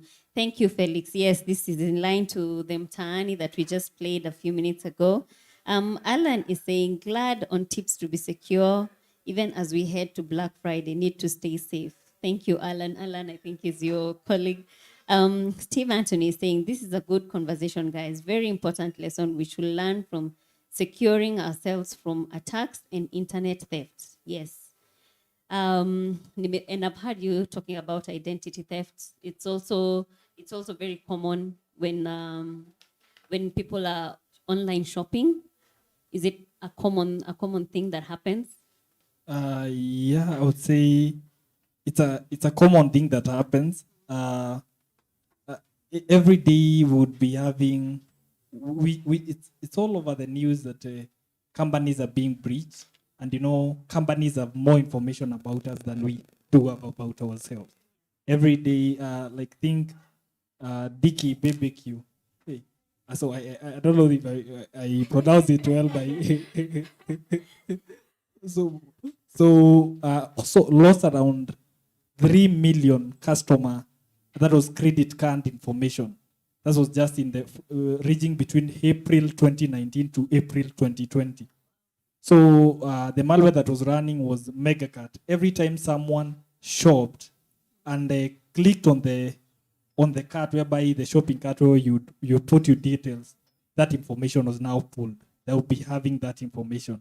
So if you just look in the news, like every month would be having some major data breaches. We can't escape this because it's still like the normal crime on the road, in the streets. Police are always there. Me with my cyber security solutions. And these guys are always outsmarting us. So what we can do is that let's people just be aware so that we reduce the risk. Let's shout out when things happen so that someone else can know, that your friend can know that this is happening. When you're conned, you need to tell your friend so that they don't go do the same mistakes. Yet you can either draw.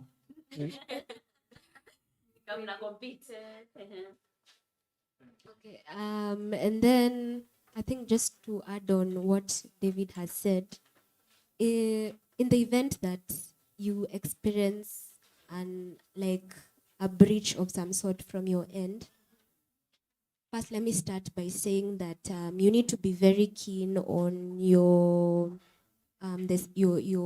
just checking through on your bank statements and stuff like that. If you have an account, let's first start off with that, and you do a lot of online buying through your credit card, so that in the event that you see, like for example, the way the bank can let you know that if you do a transaction, you can get a statement to your phone or to your email address, however you've put it that you've made a certain purchase. If you notice that this purchase was not really made by me, how do you go about that? You need to immediately inform your bank, immediately like, this was not done by me, so that now they can be able to trace however that happened, stuff like that. And then also, what else can I put out? Yeah, stuff like that. You just need to look into stuff like that and ensure that every purchase you make, you just have to be very keen about it. And then also things to do with identity theft. When these fraudsters are able to get your information online, they might pose as you. So the bank wouldn't really know whether it's you who's bought it or someone else who's bought it, because the information matches what they have. So you need to be very careful on such things. You just need to ensure that every purchase you make or any statement you get, it's you did that. It's not someone else, because you can just get a notification that, hey, you've made a purchase at Amazon and you were not even there, Ama you've made a purchase somewhere in the US and you're here in Kenya, you have no business doing, you've never even seen what that website is all about, but hey, you're getting a certain notification, so you need to be very careful and very keen on such things. Yeah. Is there a way that a bank can tell? You've mentioned that when they use your credential, it becomes very difficult. But how then can you figure out how to go about dealing with such a problem? Like, okay, you have gone to the bank, you have reported, you have said, wait, this is not, I'm not the one who did this. But the bank gives you information, and they're like, isn't this, isn't this your name? Isn't this your IP address or whatever else that the hacker used? And how then can they verify? Is there a way that you cyber security experts can figure the means that... Or to figure whatever it is. If I get you right, your question is, how does the bank know that this was not done by you, that to ascertain what you're saying is true? So for me, I even wouldn't report to the bank. You should report to the merchant, can't issue. Banks will refund you. So maybe they experience a breach, your accounts were leaked, but they don't want to go live with the story. So what these guys will do is that they will refund you. So they are covering up the breach. If you go to the merchant, so the merchant, they say the Visa, which are the other, these guys, the American Express, these guys were part of the PCI. They would want to know, might it be that this bank was breached? So one of the things to handle it, what they do, if that can might have been used to purchase, they'll get information about where might have this happened from. Have you been, so you'd get information, has this person been shopping from here? What's your online presence? Do you even do the online sort of buying? Because for me, I've never used my credit card to buy online. So when Cooperative Bank is telling me that I shopped online, that's pretty weird, right? Yeah. So in this case, these guys would send forensic evaluators from PCI to come and investigate that if CoBank was not, something didn't happen to their systems. So if they are found liable, they'll have to pay some hefty fees, like Richard, let's say, get back my money that might have disappeared. The other bit is that they will replace the card that ranges from 300 to 1,000. That's the cost. So go to the merchant. The bank might even refund something, an amount that is even higher to just go slow on this one. Eh? Yeah. Okay. I am seeing some questions as well, or comments. Mutie Danson is saying, hey, say hey to David. Umesalimiwa na mafans.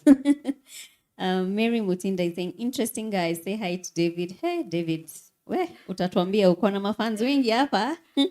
Diana is saying, Team Protect Shining, very important information there by David and EMMY, cybersecurity, #cybersecurity awareness. Thank you, Diana. Thank you. Thank you for always tuning in to watch the show. And thank you for every one of you who is sending questions, sending your feedback, letting us know that you're watching. We really, really appreciate that we are not just talking to ourselves over here in the studio, you know. Talking to cameras can be quite lonely.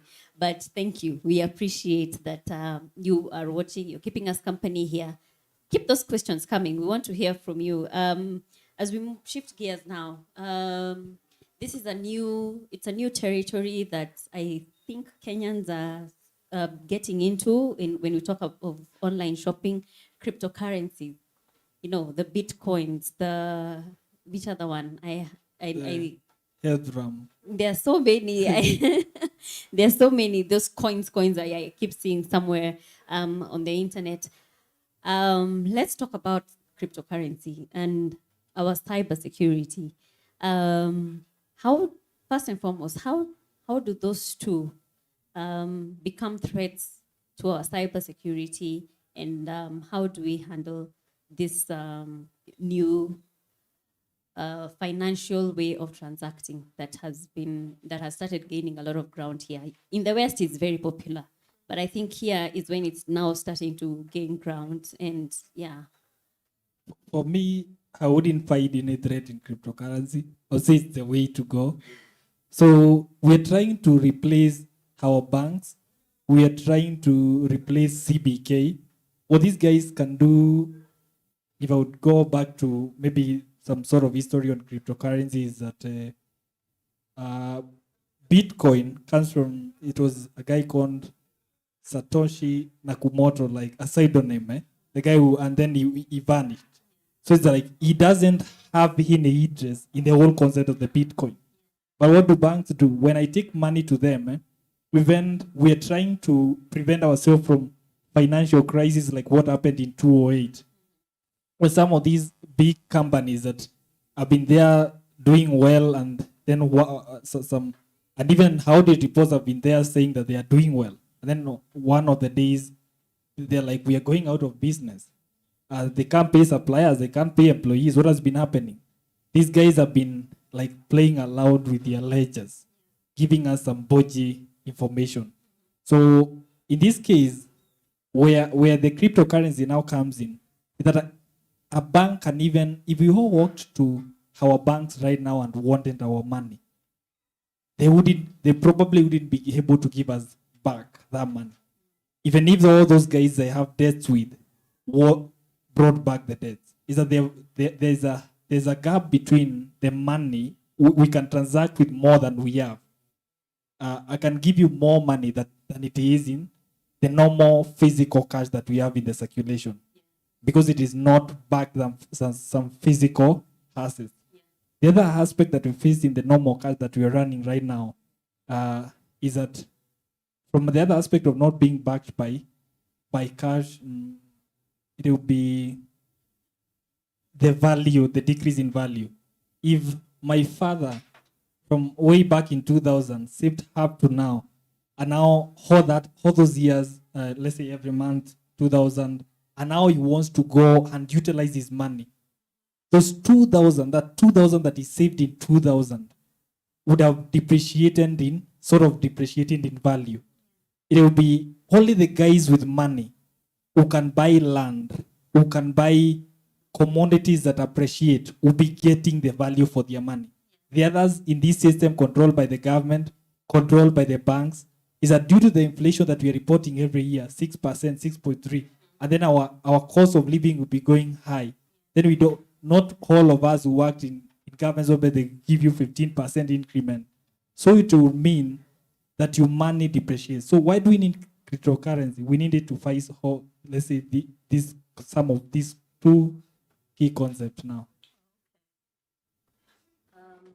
So if I got you right, is that cryptocurrency has come to give our money more value than just having it lying in the bank, to gain interest, and in the end it might not really gain as much interest that we are hoping to get. That's it has come to remove the intermediary problem. We don't need the government to tell us this is the money to operate with there. We don't need the banks. Yeah. We don't need the DMV records to tell us this is the details about some sort of vehicle, the details on the vehicle. Yeah. Because these guys can change the details on the ledger that they have. Okay. But when it is cryptocurrency, there is a key, a secure hash that is there, and these records are immutable. Okay. Yeah. All right. Wow.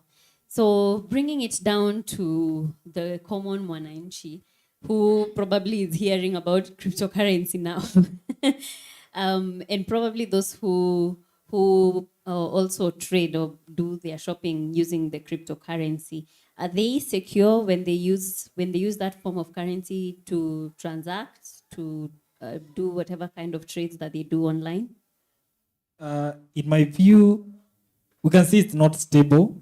We had the rise of cryptocurrency going up until $17, $17,000 up until 2017, but it failed to more than 3/4 to 3,000, the value of a Bitcoin.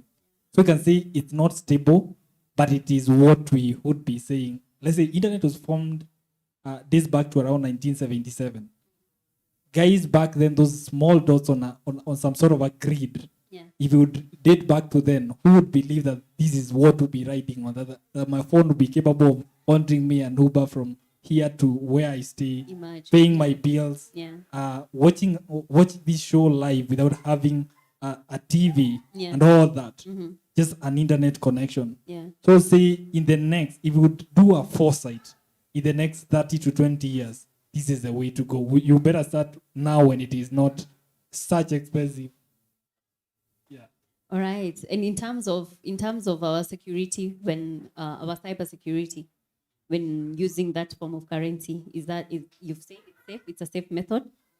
It's a safe method because it's not backed by an intermediary. Yeah. We have cryptographic keys. Yeah. And if we go ahead without, let's say, the human messing up with it, Mhm. and introducing some, let's say, some weak keys, and the other bit would be, one aspect would be introducing weak keys, and let's see, the second aspect would be storing these keys in secure containers. What do you mean by that? What the weak keys? Weak keys? So let's say, I don't know if I would say this would really go very technical. I know it's a technical, a very, very technical, So, subject. one concept is every time we have a technology, Mhm. someone is down there trying to make some changes to it. Yeah. To maybe to gain some few coins from it, Mhm. from the other side. True. So what we do is that once we realize that there is a challenge with the technology, Mhm. we send that information, and all the parties involved do, let's say, roll out to the latest technology. We've Yeah. been having, let's say, like for the HTTPS, we'll be having 1.0, 1.2, 1.3.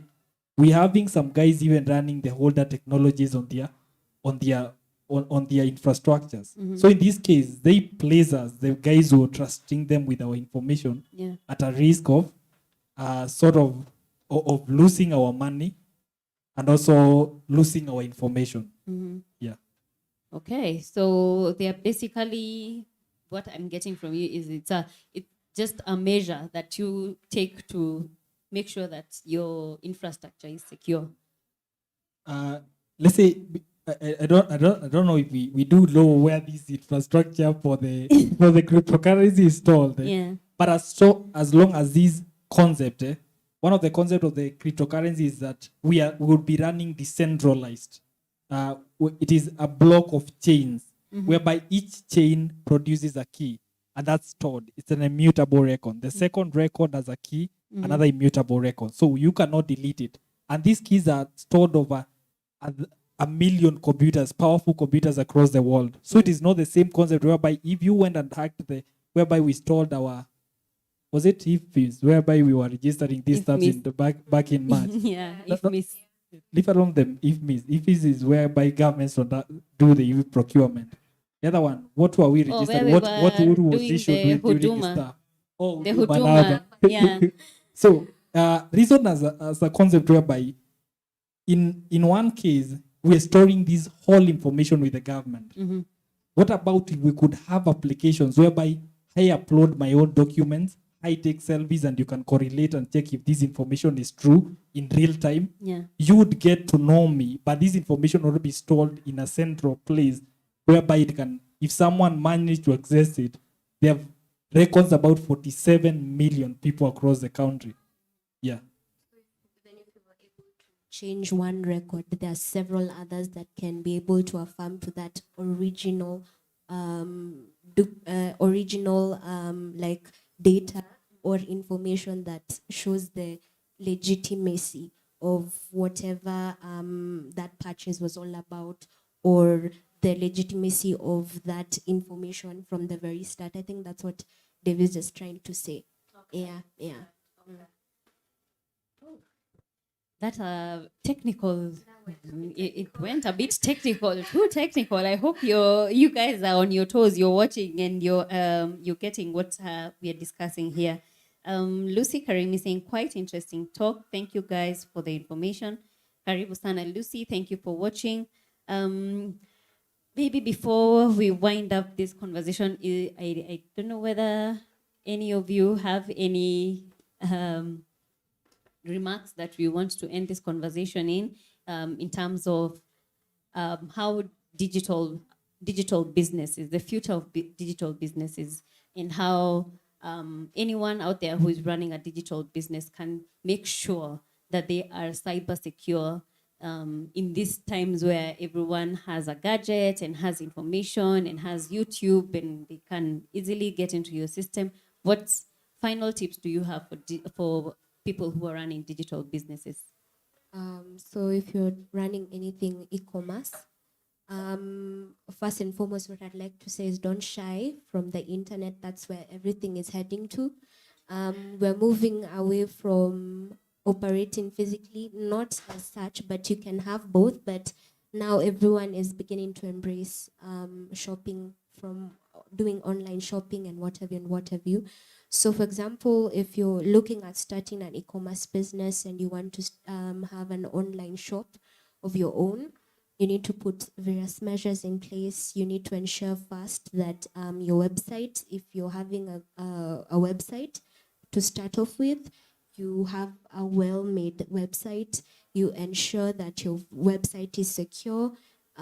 So you need to put all the necessary measures in place to ensure if your buyers are going to pay online, that whatever means that they're going to use from your end, you've ensured that your customers are well, their best interest, you have their best interest at heart, and you ensure that the various methods of payment that they're going to use, you ensure that they're quite secure and safe, so that you avoid the breaches that might happen and stuff like that. You ensure that your website is safe so that these fraudsters and hackers are not able to bypass or intermediate your website, for example. Yeah. So basically, I'd say that those are just the necessary steps you can put in place first as an e-commerce, or if you're starting an online business and you want your presence to be online, you just need to ensure that those things are well taken care of.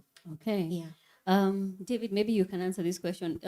Instead, when I decide to launch a website, an online website for my e-commerce business, and I have the website ready, I've called my guy who does everything website related. Who do I go to make sure that now this website has all the security measures in place? I think just through the same concept of the e-commerce now, you would basically Google a number of stuffs that will be, you want to know how can my website be secure. Yeah. Basically, they'll tell you the code, which if you're not very technical, like my friend Ken who does website, you probably wouldn't know if your code is secure. Yeah. The other bit is the SSL.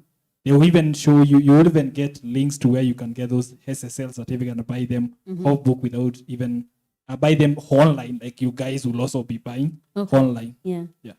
So it's just a matter of me, who is owning the business, going out there to make sure that I also have the knowledge of what is going on in the digital field and the online world to make sure that everything that I put out there to the public is secured.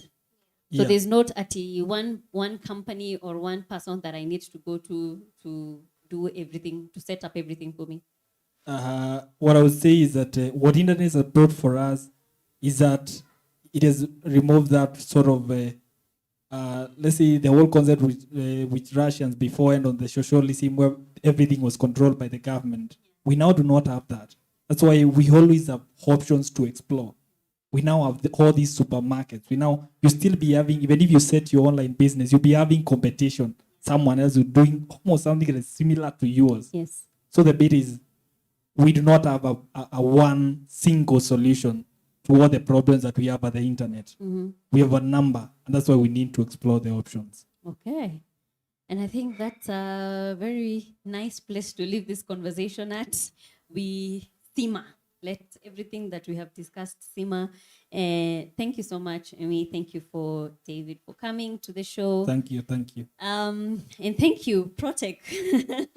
You have been our cybersecurity experts for this whole month. We really, really appreciate all the information that you have been sharing with us and, getting us to be aware of the threats out there and how we need to take care of ourselves. Even the same way we take care of our health is the same way we should be taking care of our online, Yeah, our own online life. Our online life. Yeah. Not just putting photos out there and dishing out our bank details wherever we feel like in any of, the sites that are out there. But thank you so much. We really don't take it for granted that you get the time to, you work Monday to Friday and we are here expecting you to come on Saturday and extend your office, but we don't take it for granted. Really, thank you so much. I would say as of now, cybersecurity is our passion. Like you would meet this pastor and when you in the matatu, these guys will be happy to preach to you. Yeah. If you born again. You see, like over time, cybersecurity has become our passion. So we wouldn't be, we can do it anytime, anywhere, without feeling as though it's interrupting our normal life because it's the normal life for us. Yeah. And we really appreciate that passion. We have actually seen it in each and every person who has come here from your office, and we don't take it lightly. Thank you so much. Guys, if you haven't gotten a chance to watch the previous episodes that we have done, right from the first Saturday of this month, we have been tackling this very technical issue of cybersecurity, but now we had to bring it down to your, everyday use, how you use your Wi-Fi, how do you, where do you usually write or fill in your passwords, wherever your daily life is concerned when you're online. That is what we have been covering this whole month. And we are waiting for Black Friday, and that is why we had to, wrap up this conversation this month and this awareness on cybersecurity using, giving you guys measures on how to take care of yourself online when you're making these online purchases. As we let this lovely gentleman and women and lady go, we are going to get back to the E-Squared Mtaani. If you didn't get to watch it, please take a look and see the good work that is being done out there to support the cancer warriors by one lady called Diana Ketch at Dee's Salon. And let's support each and every person who is fighting this cancer scourge that has hit this country. Take a look.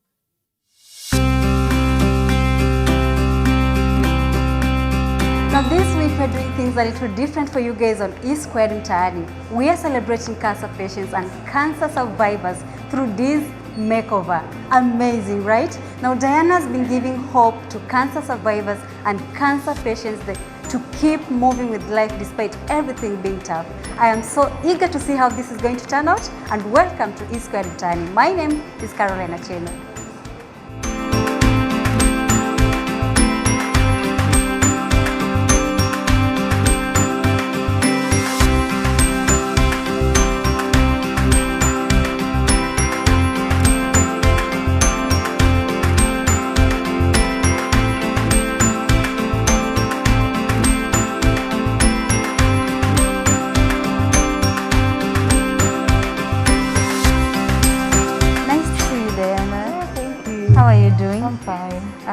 Tell us about today. Today is we're celebrating Cancer Awareness Month. You can know it's Inktober, so normally we celebrate the cancer survivors, maybe I think breast cancer survivors or all cancer survivors. To me, I don't really generalize. So yeah, what we're doing is that today we're offering 3 weeks to the survivors. We're giving them free makeover, free complimentary makeup, and there's going to be lunch, and there's going to be some motivational speaking and some prayers. It's just a day for guys to just, spend time together with the survivors. Are there people you're meeting for the first time, or you've had encounters before? Some are meeting for the first time. Some I've met them in several occasions. So they've actually, maybe some of them just come back to thank me for the good work I'm doing, or even to tell me how their progress is going. So there are people, most of them are not people I'm seeing for the first time. How do you feel interacting with these amazing people? You're the hope they have. I feel blessed. I feel happy. I feel that they know that whenever they come to this salon, he's always there to listen, to give them a shoulder to cry on, to make them look beautiful, to survive beautifully. So I feel really honored. Yeah.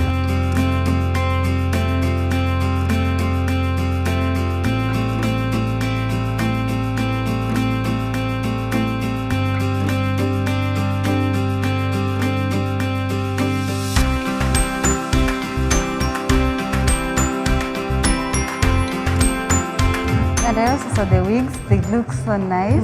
So like, are they Brazilian hair? Okay, we have different types. We have human hair, we have Brazilian. I have some clients who have donated actually Brazilian hair to give to the survivors. We also have synthetic ones which we also make. So we have different types, different types of wigs. She's Mercedes. In 2018, we lost a member to cancer. And this year, one of our lady members also was diagnosed with breast cancer. And we've had an opportunity to share through her journey. And one of the side effects that really touched our hearts is the loss of hair due to chemotherapy. And given that October is a breast cancer awareness month, we usually plug in. We decided as a committee, why not support Diana in donating wigs? That is so nice and amazing of you. And as someone impacting someone's life out there, how does this day make you feel?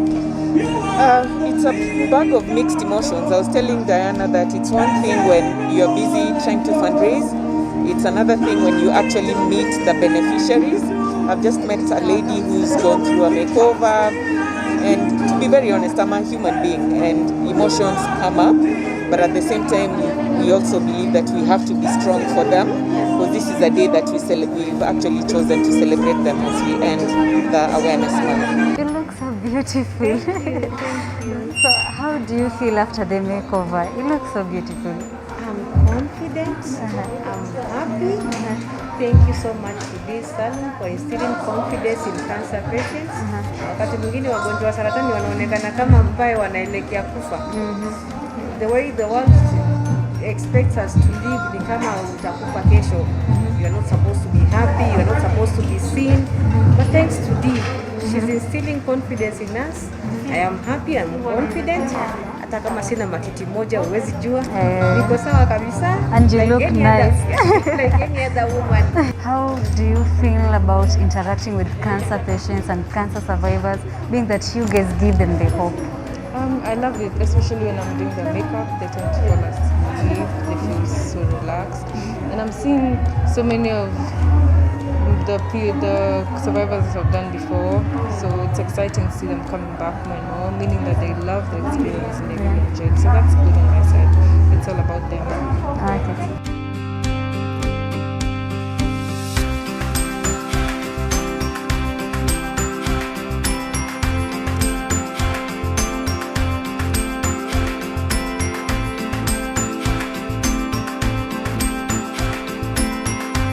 So how often do you have these makeovers? Let me say, at this salon, every day is a makeover day. Okay. As long as you've lost hair through chemo, anyone is free to walk into the salon to get a wig. But whenever we're doing like a big function, maybe it's once a month. Yeah, when we put like more than 10 people, we do it once a month. You have been doing this for how many years again? 5 years. 5 years, Diana. That's a lot of time. Yeah. And this year we are giving hope and saving life for cancer patients and cancer survivors. As an individual who has been doing this for 5 consecutive years. How does this make you feel?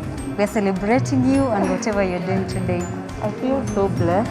It's something that I think it's God sent, because it's not just every day you can wake up. God has to. I think mine was just a voice from God, because, you know, for you to just get out of your way to say, you know what, I don't care how much it costs as long as I make someone happy. So I feel really blessed, and I've seen God's hand in everything that I do, because He's really blessed me, you know, for giving back. So I don't think I'll ever stop. Amen. And we pray to that. Amen. So what happens next after the makeover? After the makeover, we're going to have lunch. Okay, as we go as the process goes, because you know some are hungry. So as we're doing the makeup, as you can see, so we'll set up, people can start using lunch, and then people will start having motivational speech, and then we'll have our sponsors who are also going to share a word. Yeah. Oh, you have sponsors funding the. Oh, okay, that's nice. Yes, I do. This time round, I'm working with She's Mercedes. It's an organization for women in Mercedes. I don't know if women own Mercedes. So they reached out and said, you know what, Dee, we want to help you this time around. So I'm really, really honored to them. Yeah. And we celebrate you too. Thank Black Boy Media. Thank you. Thank you so much. Thank you so much. Thank you, Black Boy Media, for coming to this salon. I really appreciate you. So guys should subscribe and tune in. Yes. Thank you so much. Thank you. All right. Caring for someone starts with you. Let us support cancer patients and cancer survivors by giving them hope. This has been E-Squared Mtaani. My name is Caroline Achino.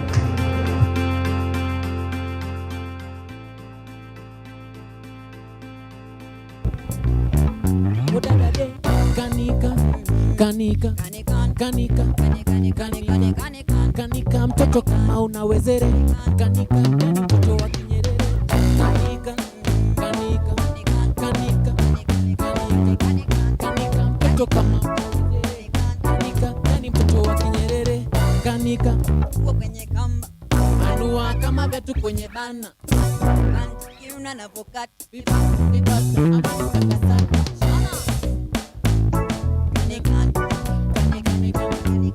kanika mtoto wa Kinyerere, kanika mtoto kama unawezere, kanika yani mtoto wa Kinyerere, kanika oh bebe katoto kani follow anywhere, follow anywhere, ana kanika katoa underwear, tingisha mawezere, tingisha kiuno, aliomonize kama uno. Be done. He like it when I pull up cause I always take control. Kanike mpaka mtoto mwili kawasha moto. Kati ulimi kasi waleta wasi eti tamu kana nasi.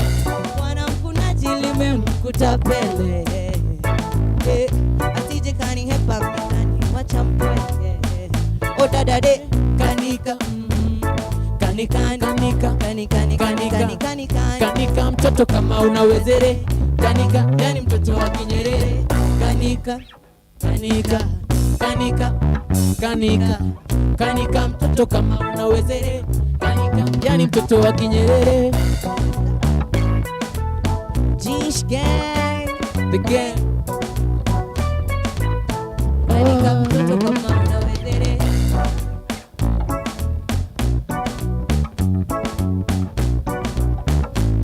It's be done. Kanika.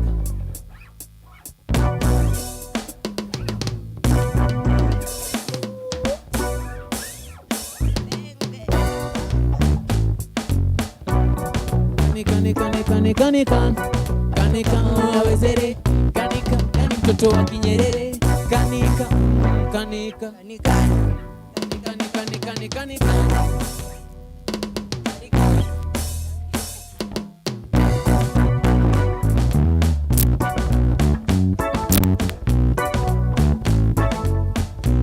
mtoto kama unawezere, kanika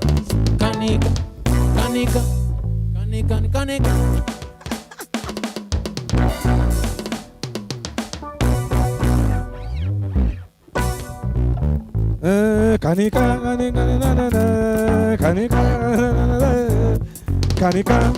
Hey. Ati?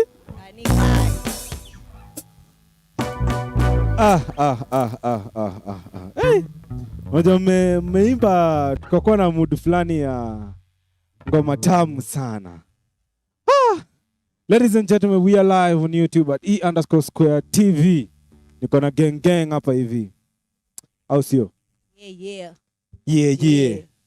Mbona mjachangamka bana? Kanika. Yeah, this is how we do it. First thing first, man. Able to introduce you gang. Join your mresh. Hapa hivi kuna JISSH gang from Jerry City, Jericho. Hapo center. Jerry na kwa City. Ujui? Nimetembea Jerry sijaiona. Hiyo ni city bana. Iko na buildings mingi. So mali kuna buildings ndo kuna city. Oh. Ni fiti kabisa. So kabla tuingie kwa mziki, wacha tujue kwanza majina zenu, each and every person, mdogo tu, si ndio? Sawa. Mimi naitwa Ivy Dawn. Ivy Dawn. Okay, why the name Ivy Dawn? Dawn. Uko na do? Dawn. Si do. Oh. Do zinatafutwa. Lakini sa Dawn. Ivy Dawn, yani Dawn ni mtu anaanzisha kitu. Nika mtu akona kitu unique, original. Yeah, so Ivy Dawn. The only guy who got two ladies. Yeah. So mimi naitwa Smile Tabasamu. Ai wewe. Ati Smile Tabasamu. Ai wewe pia wewe. So ulitabasamu hawa waka nini? You smile tu alafu walitabasamu yani. So jina kakam. Lakini leo watu wanakuja kwa hii interview. Wako na Smile Tabasamu. Yes. Okay, mimi naitwa Shana. SH na stand for Shalin, A na stand for Naliaka, so nikakata the first two letters, Shana. Yes. Ai. Wacha tuanze Shana ameshani confuse. Unajua? Let me just be real bana. Wacha tuanze kwanza na Shana. Tupatie background. Shana. Nimesema Shana. Shana. Wacha tuanze background tu kidogo before music. Shana ametoka wapi? Amegrowia wapi? Background tu yako kiasi. Okay, mimi nimegrowia Jerry. Same to my music. Okay. Yeah, so sijaenda music school or anything, ni inborn. So vile naweza sema, like from school I started doing music out of being inspired with somebody. Nilikuwa nimeacha music juu unakaa hivi unaona like how other musicians, mtu analia kwa industry na mtu ajui kenye wewe unaweza put up, umeka hapo kwa on the line ndio kuja upate whatever you want. Okay. So from there nikadecide let me start doing music. Wow. Okay. Mzito. Okay, background yako kidogo even before tuanze background yangu muziki hiyo. Background yangu actually nilikuwa footballer. Na before nilikuwa musician. So ball alafu kidogo nikapatana na friend fulani hapo alikuwa mkali sana spoken word, akani bro sio unaweza imba akani inspire to somehow. So hiyo siku nakwambia, hiyo siku niko shule na yani naandika ngoma cha kifunza yani. So after break ni aje ndio ngoma yangu. So I think hapo ndo pale nilinotice kumbe inaweza kuwa yani ni kama God ametumia mse kunionyesha naweza. So hivyo music ikakam 2016 hivyo tu. Donna. So mimi nimegrowia Jerry kutoka nikuwe mdogo. Kinisa ngoma tulianza uko nasari. Uko tulikuwa tunaenda ma music fest, so ndo unapatiwa script ndio uimbe pale mbele nini. So sasa nimegrow tu ndani ya hiyo kitu. Sisema ati niliokota mahali ama kama along the way niligrow tu nayo. So hadi tukaenda hizo ma talent shows nini. Then sasa nikapatana nao kwa studio. So nimekuwa tu nikifanya tu. Nikitumekuwa ndani. Mlipatana kwa studio gani actually? Now that tumeanza sasa conversation ya muziki. Okay.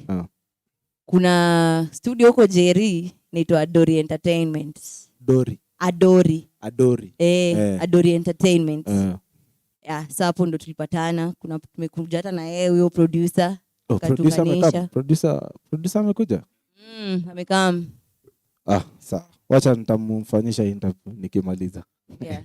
Nikimaliza. Sasa mimi kwenda kurecord pia kuja kurecord at the same time nini tukapatana. Huyo producer akatupatia tu idea. Mkitaka mnaweza imaka group.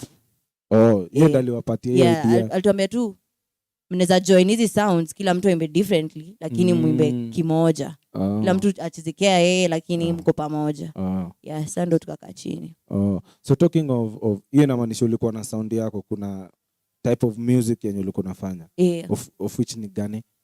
So mimi nitasema muita genge R&B juu ni ksheng lakini ni R&B. Hebu ngoja kwanza kidogo.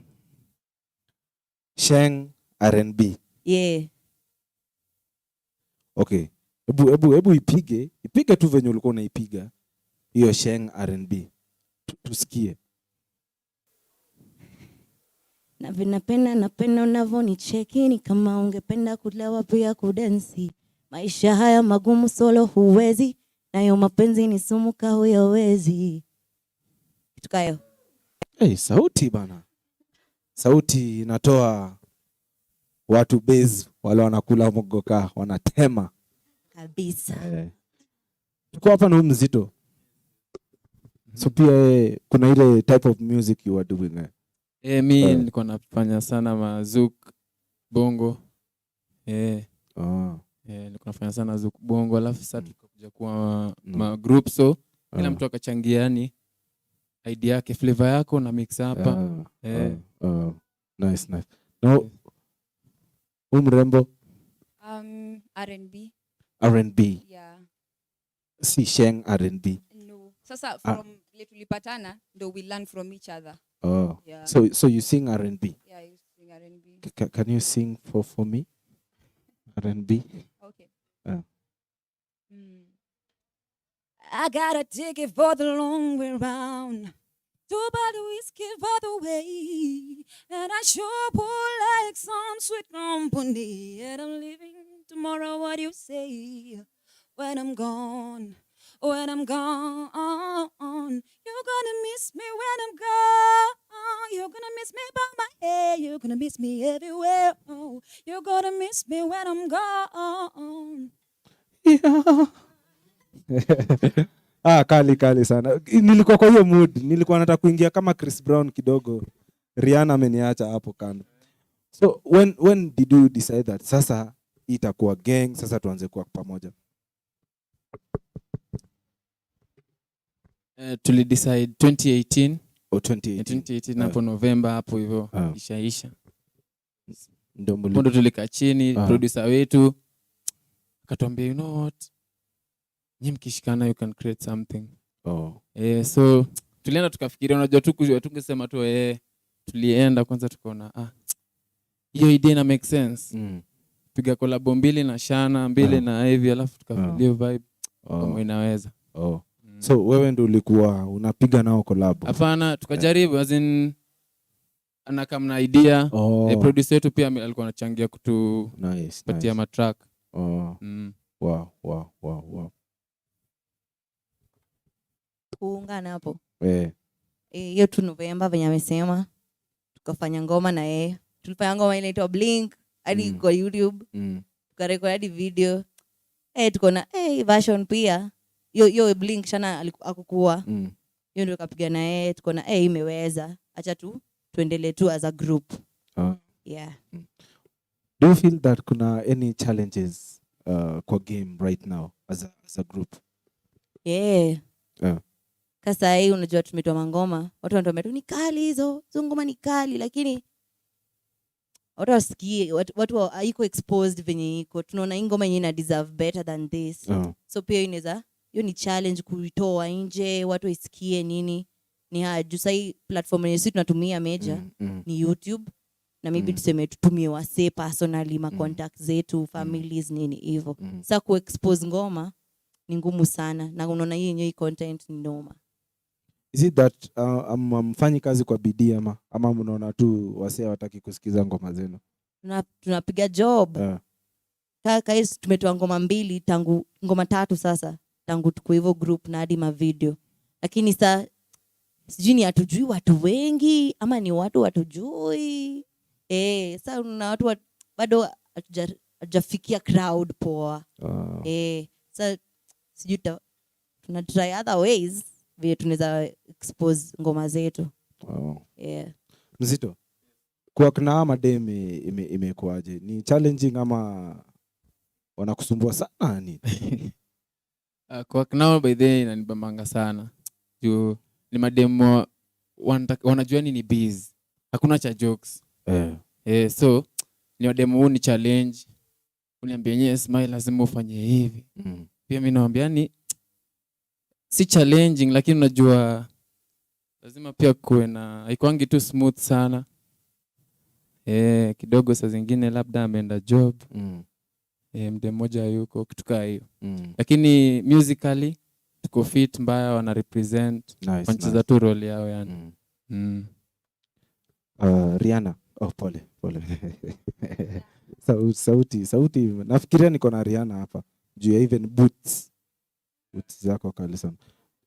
Tell us how can you guys describe your music, the type of music that you guys are doing?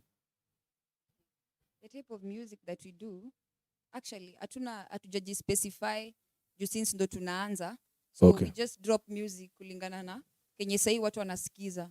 So venye tulianza na genge, but tukaona haikusell hivyo sana. Kwa pili tuka mix afro pop, gengeton, sasa tukaziblend zote pamoja. So right now the song yenye like hatuja release ni kama it's bongo type. Bongo type. Yeah, bongo type. Yeah. Nice. So mumeamua mmeachana na gengeton kabisa? Not really, but kulingana na vile sahi people are listening to music na vile sisi tuna like feedback tunapata from outside, that's what we are doing right now. Wow. Any shows, first time show by the hapa hivi? By the kama mjui hawa Zito yani. Zito, this is the first time kukami square na the first time ku perform. Yeah. You know the first time. Tumekuwa tu tukikesha studio, mangoma zinatoka YouTube lakini bado tumepata opportunity ya kusimama tu mahali mbele ya congregation hivi. Lakini ndio kwanza na tumepata yani iko tu fresh.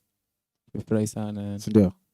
Big up Island's Expression. Tumeshukuru sana. Big up, respect Black Boy Media yani for bringing these amazing uprising superstars.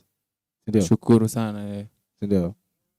In the next 2-3 years mnaona hii gang iki wapi? Sisi tunataka kwa watu wa bigi, tunataka kurule airwaves. Tushikilie wasee wako down pia, juu pia uko Jerry. Wasee wana talent, unapata madansa, watu wa dance lakini sasa nani atawatoa nje? Unaona? Sasa in the next 5 years hivi najua tutakuwa tumejijengea hiyo time ni God willing enough kujenga platform poa ya gang. So hivyo tunaweza kuwa tumeinua pia wasee. Tunainua watu wanatuangalia hivi juu watu JISSH gang mkiomoka pia sisi tumemoka. Na pia tunawabishte huko nje pia wanangoja pia waomoke ndio pia si watu push, unaona? So in the next 5 years hivi want to be something big in the music industry. Ikwetu hata kitu kama JISSH gang entertainment. Kuna ma dance crew, ma musicians nini tuwainue. Tuwasave you struggle. Bado utakuwa na work na hawa rembo? Bado ni kuwa unajua hii ni kitu ishaanza na inaendelea yani. Lazima tu tushikiliane. Lakini unajua sasa sisi tunaweza piga collab pia. Tujekiana hiyo design ya amekubalishwa na gang kufanya collab na mtu anapenda labda. So unajua tutakuwa pamoja kwa music real. Mrembo? Yes, Rihanna, yes. Hi. You're going to work with these Kenyans? I pray to God. alituanzisha pamoja. I just really pray hard, like obvious kuna people watu hukuja na big deals, big things, mtu anataka like kutu separate, but unikika hivi uangalie place tumetoka. Mimi nikitoka even though group ita break, akitoka same, atutakuwa JISSH gang tena.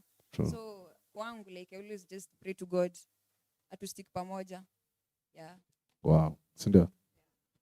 Kwa mtandao manze mnapatikana wapi? Kila mahali tu JISSH gang.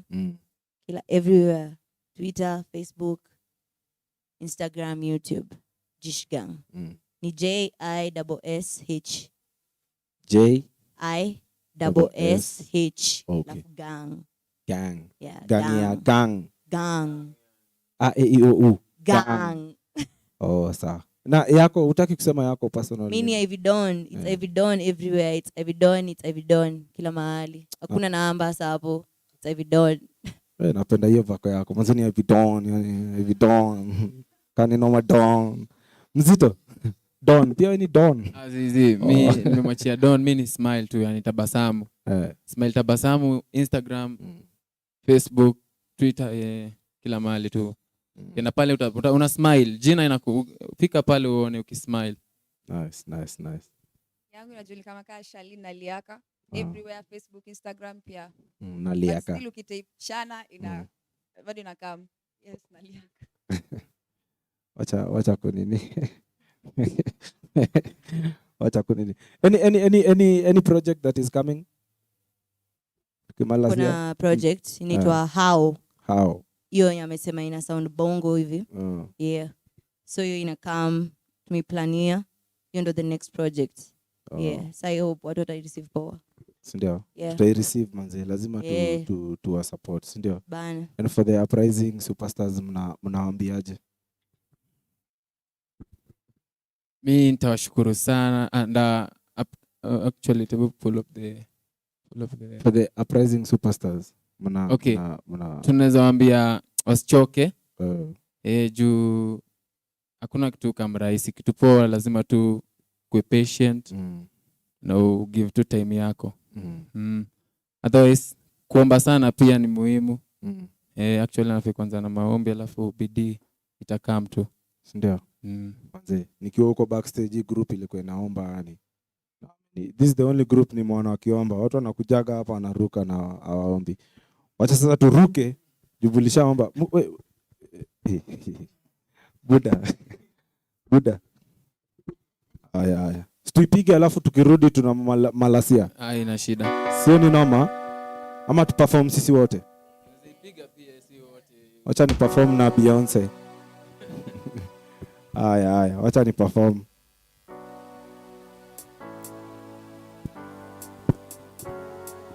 Oh, yeah. JISSH gang. Yeah. Okay. Zing, zing, zing. Baby love. Zing, zing, zing. Worry. Unanipandisha worry. Mommy, don't you worry.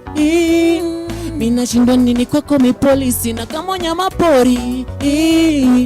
Nimekubali basi unitefisi baby. Oh, wala unanivunja moyo.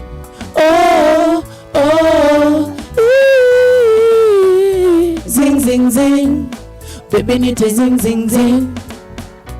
Zing, zing, zing. Baby love. Baby nite zing, zing, zing. Zing, zing, zing. Zing, zing, zing. Baby nite zing, zing, zing. Zing, zing, zing. Baby nite zing, zing, zing. Yeah. Ila nakupata ni ya chua hivi mimi unifanyika kicha. Kila kukicha mimi mawazo yanijaa. Wenzangu kila wakiniona vicheko. Sababu mimi natunza ile pendo. Sina time ya maskendo. So nikijipa we do as you say so. I hope you know how to go down low. Keep it on the low, I won't be your zone. I got some moves, we can hit the flow. Si baba ikemi sitakido. Zing, zing, zing. Oh baby nite zing, zing, zing. Ipe zing wacha mi pash. Zing, zing, zing. Baby love. Zing, zing, zing. Zing, zing, zing. Oh baby nite zing, zing, zing. Yeah. Zing zing zing, baby love. Baby need to zing zing zing, yeah. Zing zing mini ulaskari kombo da. Ujani madojani uwaniweke zoko. Na move clone shaku choose wendo dokita. Na ukitaka tunaweza fanya ulala baby. Tushapendana. Sako kwa back kwesi tushapambana. Basi kuja nikuzongeze. Kapakora wenete zinejana. Zing zing zing, baby love. Baby need to zing zing zing. Baby what's me passion. Zing zing zing, baby love. Baby need to zing zing zing, zing zing zing, zing zing zing. Baby need to zing zing zing, zing zing zing. Baby need to zing zing zing, zing zing zing. Baby need to zing zing zing. Zing zing zing, baby love. Zing zing zing. Zing zing zing, baby need to zing zing zing. Baby what's me passion. Zing zing zing, baby love. Oh baby need to zing zing zing, yeah.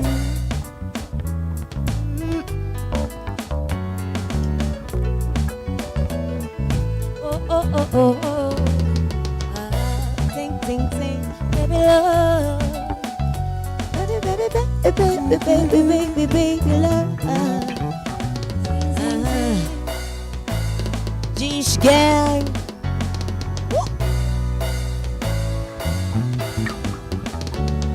A war. Zing zing zing, baby nipe zing zing zing, zing zing zing, baby nipe zing zing zing, hey, zing zing zing. Bae, nilikuwa naimba kitambo by the way, nilikuwa naimba kitambo sana. Ni penye tu ilikataa. Na umesikia? Hiyo ni key. Usidanganywe tafadhali. Please, wanakuchocha. Let's just leave it to akina Shana. Wow. Let us just leave it to them. Wow. Wanakuchocha tu bure. Wanajua watu wakwambie tu ukweli. Watu wakwambie tu ukweli. Jasmine. Yeah. And any word for this? Lazima tumalize na hawa watu. Wamenibamba yani hiyo sauti.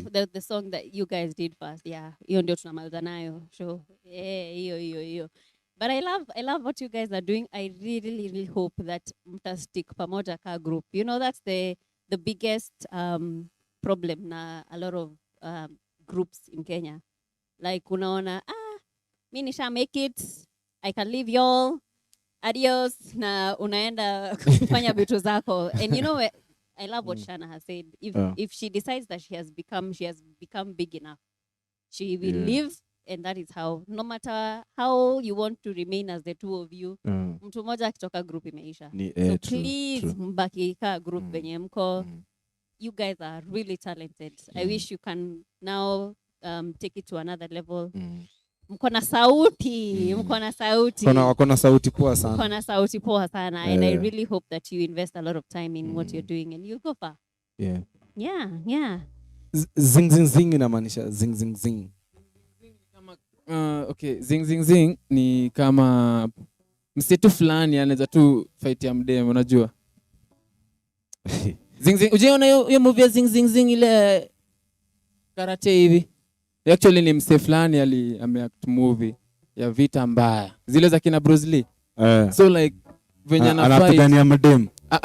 So mimi nilitake hiyo zing hiyo jina tu juu hiyo jina nika useme Bruce Lee unaona kung fu, si ndio? So nikita zing ni kama fighter tu fulani tu hapo. Anamwambia muite hivyo, amfightie. So wewe ni mzing. Hiyo ndio kitu nataka, wewe ni mzing. Umepata chenye ulikuwa unataka? All right, and that is how we wind up today's show, you ladies and gentlemen. Thank you so much for tuning in. Thank you for every one of you who sent in your questions, your feedback, wherever you guys are watching us from. We really appreciate your company.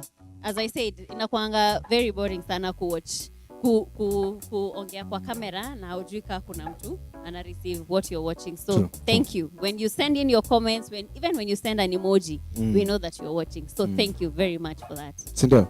And we have come to it's end month. Yeah. We were doing? There's something we were doing. Mic check. No, not really mic check. Actually, mic check we we promised people that we are going to do it this week, but unfortunately it did not happen. It didn't happen. We are very sorry, yani. But trophy ya October bado iko. So they'll still get it. Yeah, tutaifanya, si ndio? All right. It has been Cyber Security Month Awareness. Cyber Security Awareness Month. Yes. And of course, Breast Cancer Awareness Month as well. Yeah.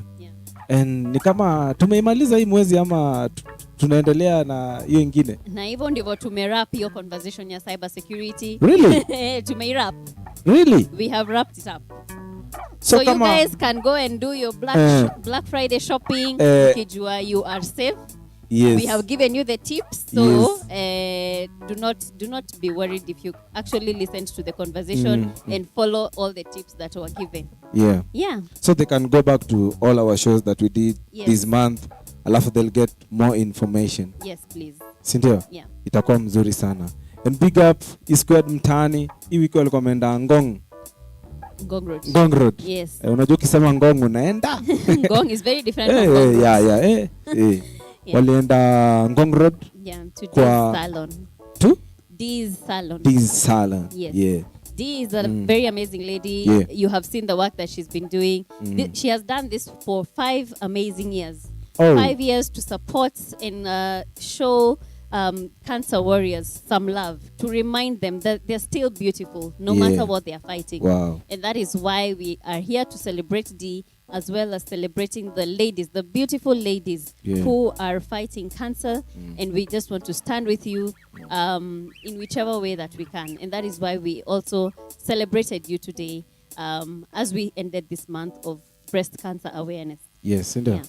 So thank you so much, guys, Yani, for being with us each and every Saturday from 2 to 5 p.m. as we always do this amazing show called Eastlands Expressions. Indeed. We are always live on YouTube at E_squared TV. And that was your host, one of the best, number one MC, the S to the I to the E, Mr. You better act like you know. If you don't know, now you know. Hey, sawa. We understand. And I'm Josephine. Thank you guys for watching. And until next Saturday, adios. I was waiting for that.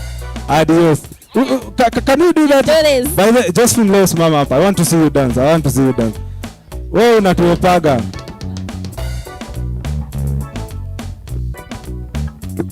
Yeah. JISSH gang. Kanika. Kanika mtoto kama unawezere.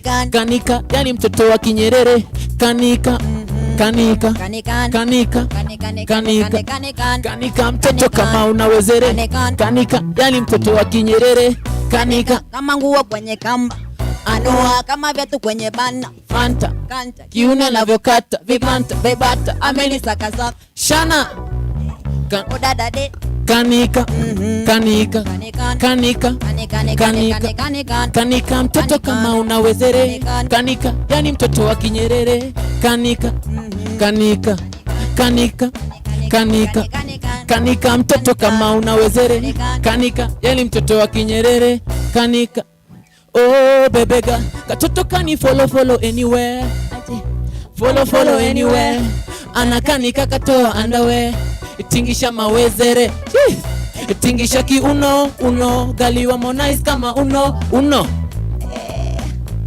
It's a be done. He like it when I pull up cause I always take control. Kanikemba kama mtoto mwili kaosha moto. So katikati ulimi kasi waleta wasi eti tamu kana nasi. Bwana mkunaji limemkuta pende.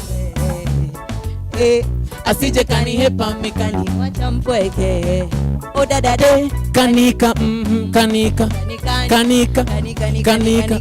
Kanika mtoto kama unawezere. Kanika yani mtoto wa Kinyerere. Kanika mtoto kama unawezere. Kanika yani mtoto wa Kinyerere. Kanika JISSH gang, the gang. Yeah.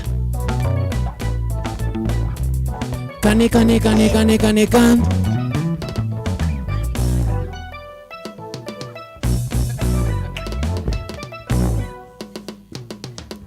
yeah. Yeah. Kanika mtoto kama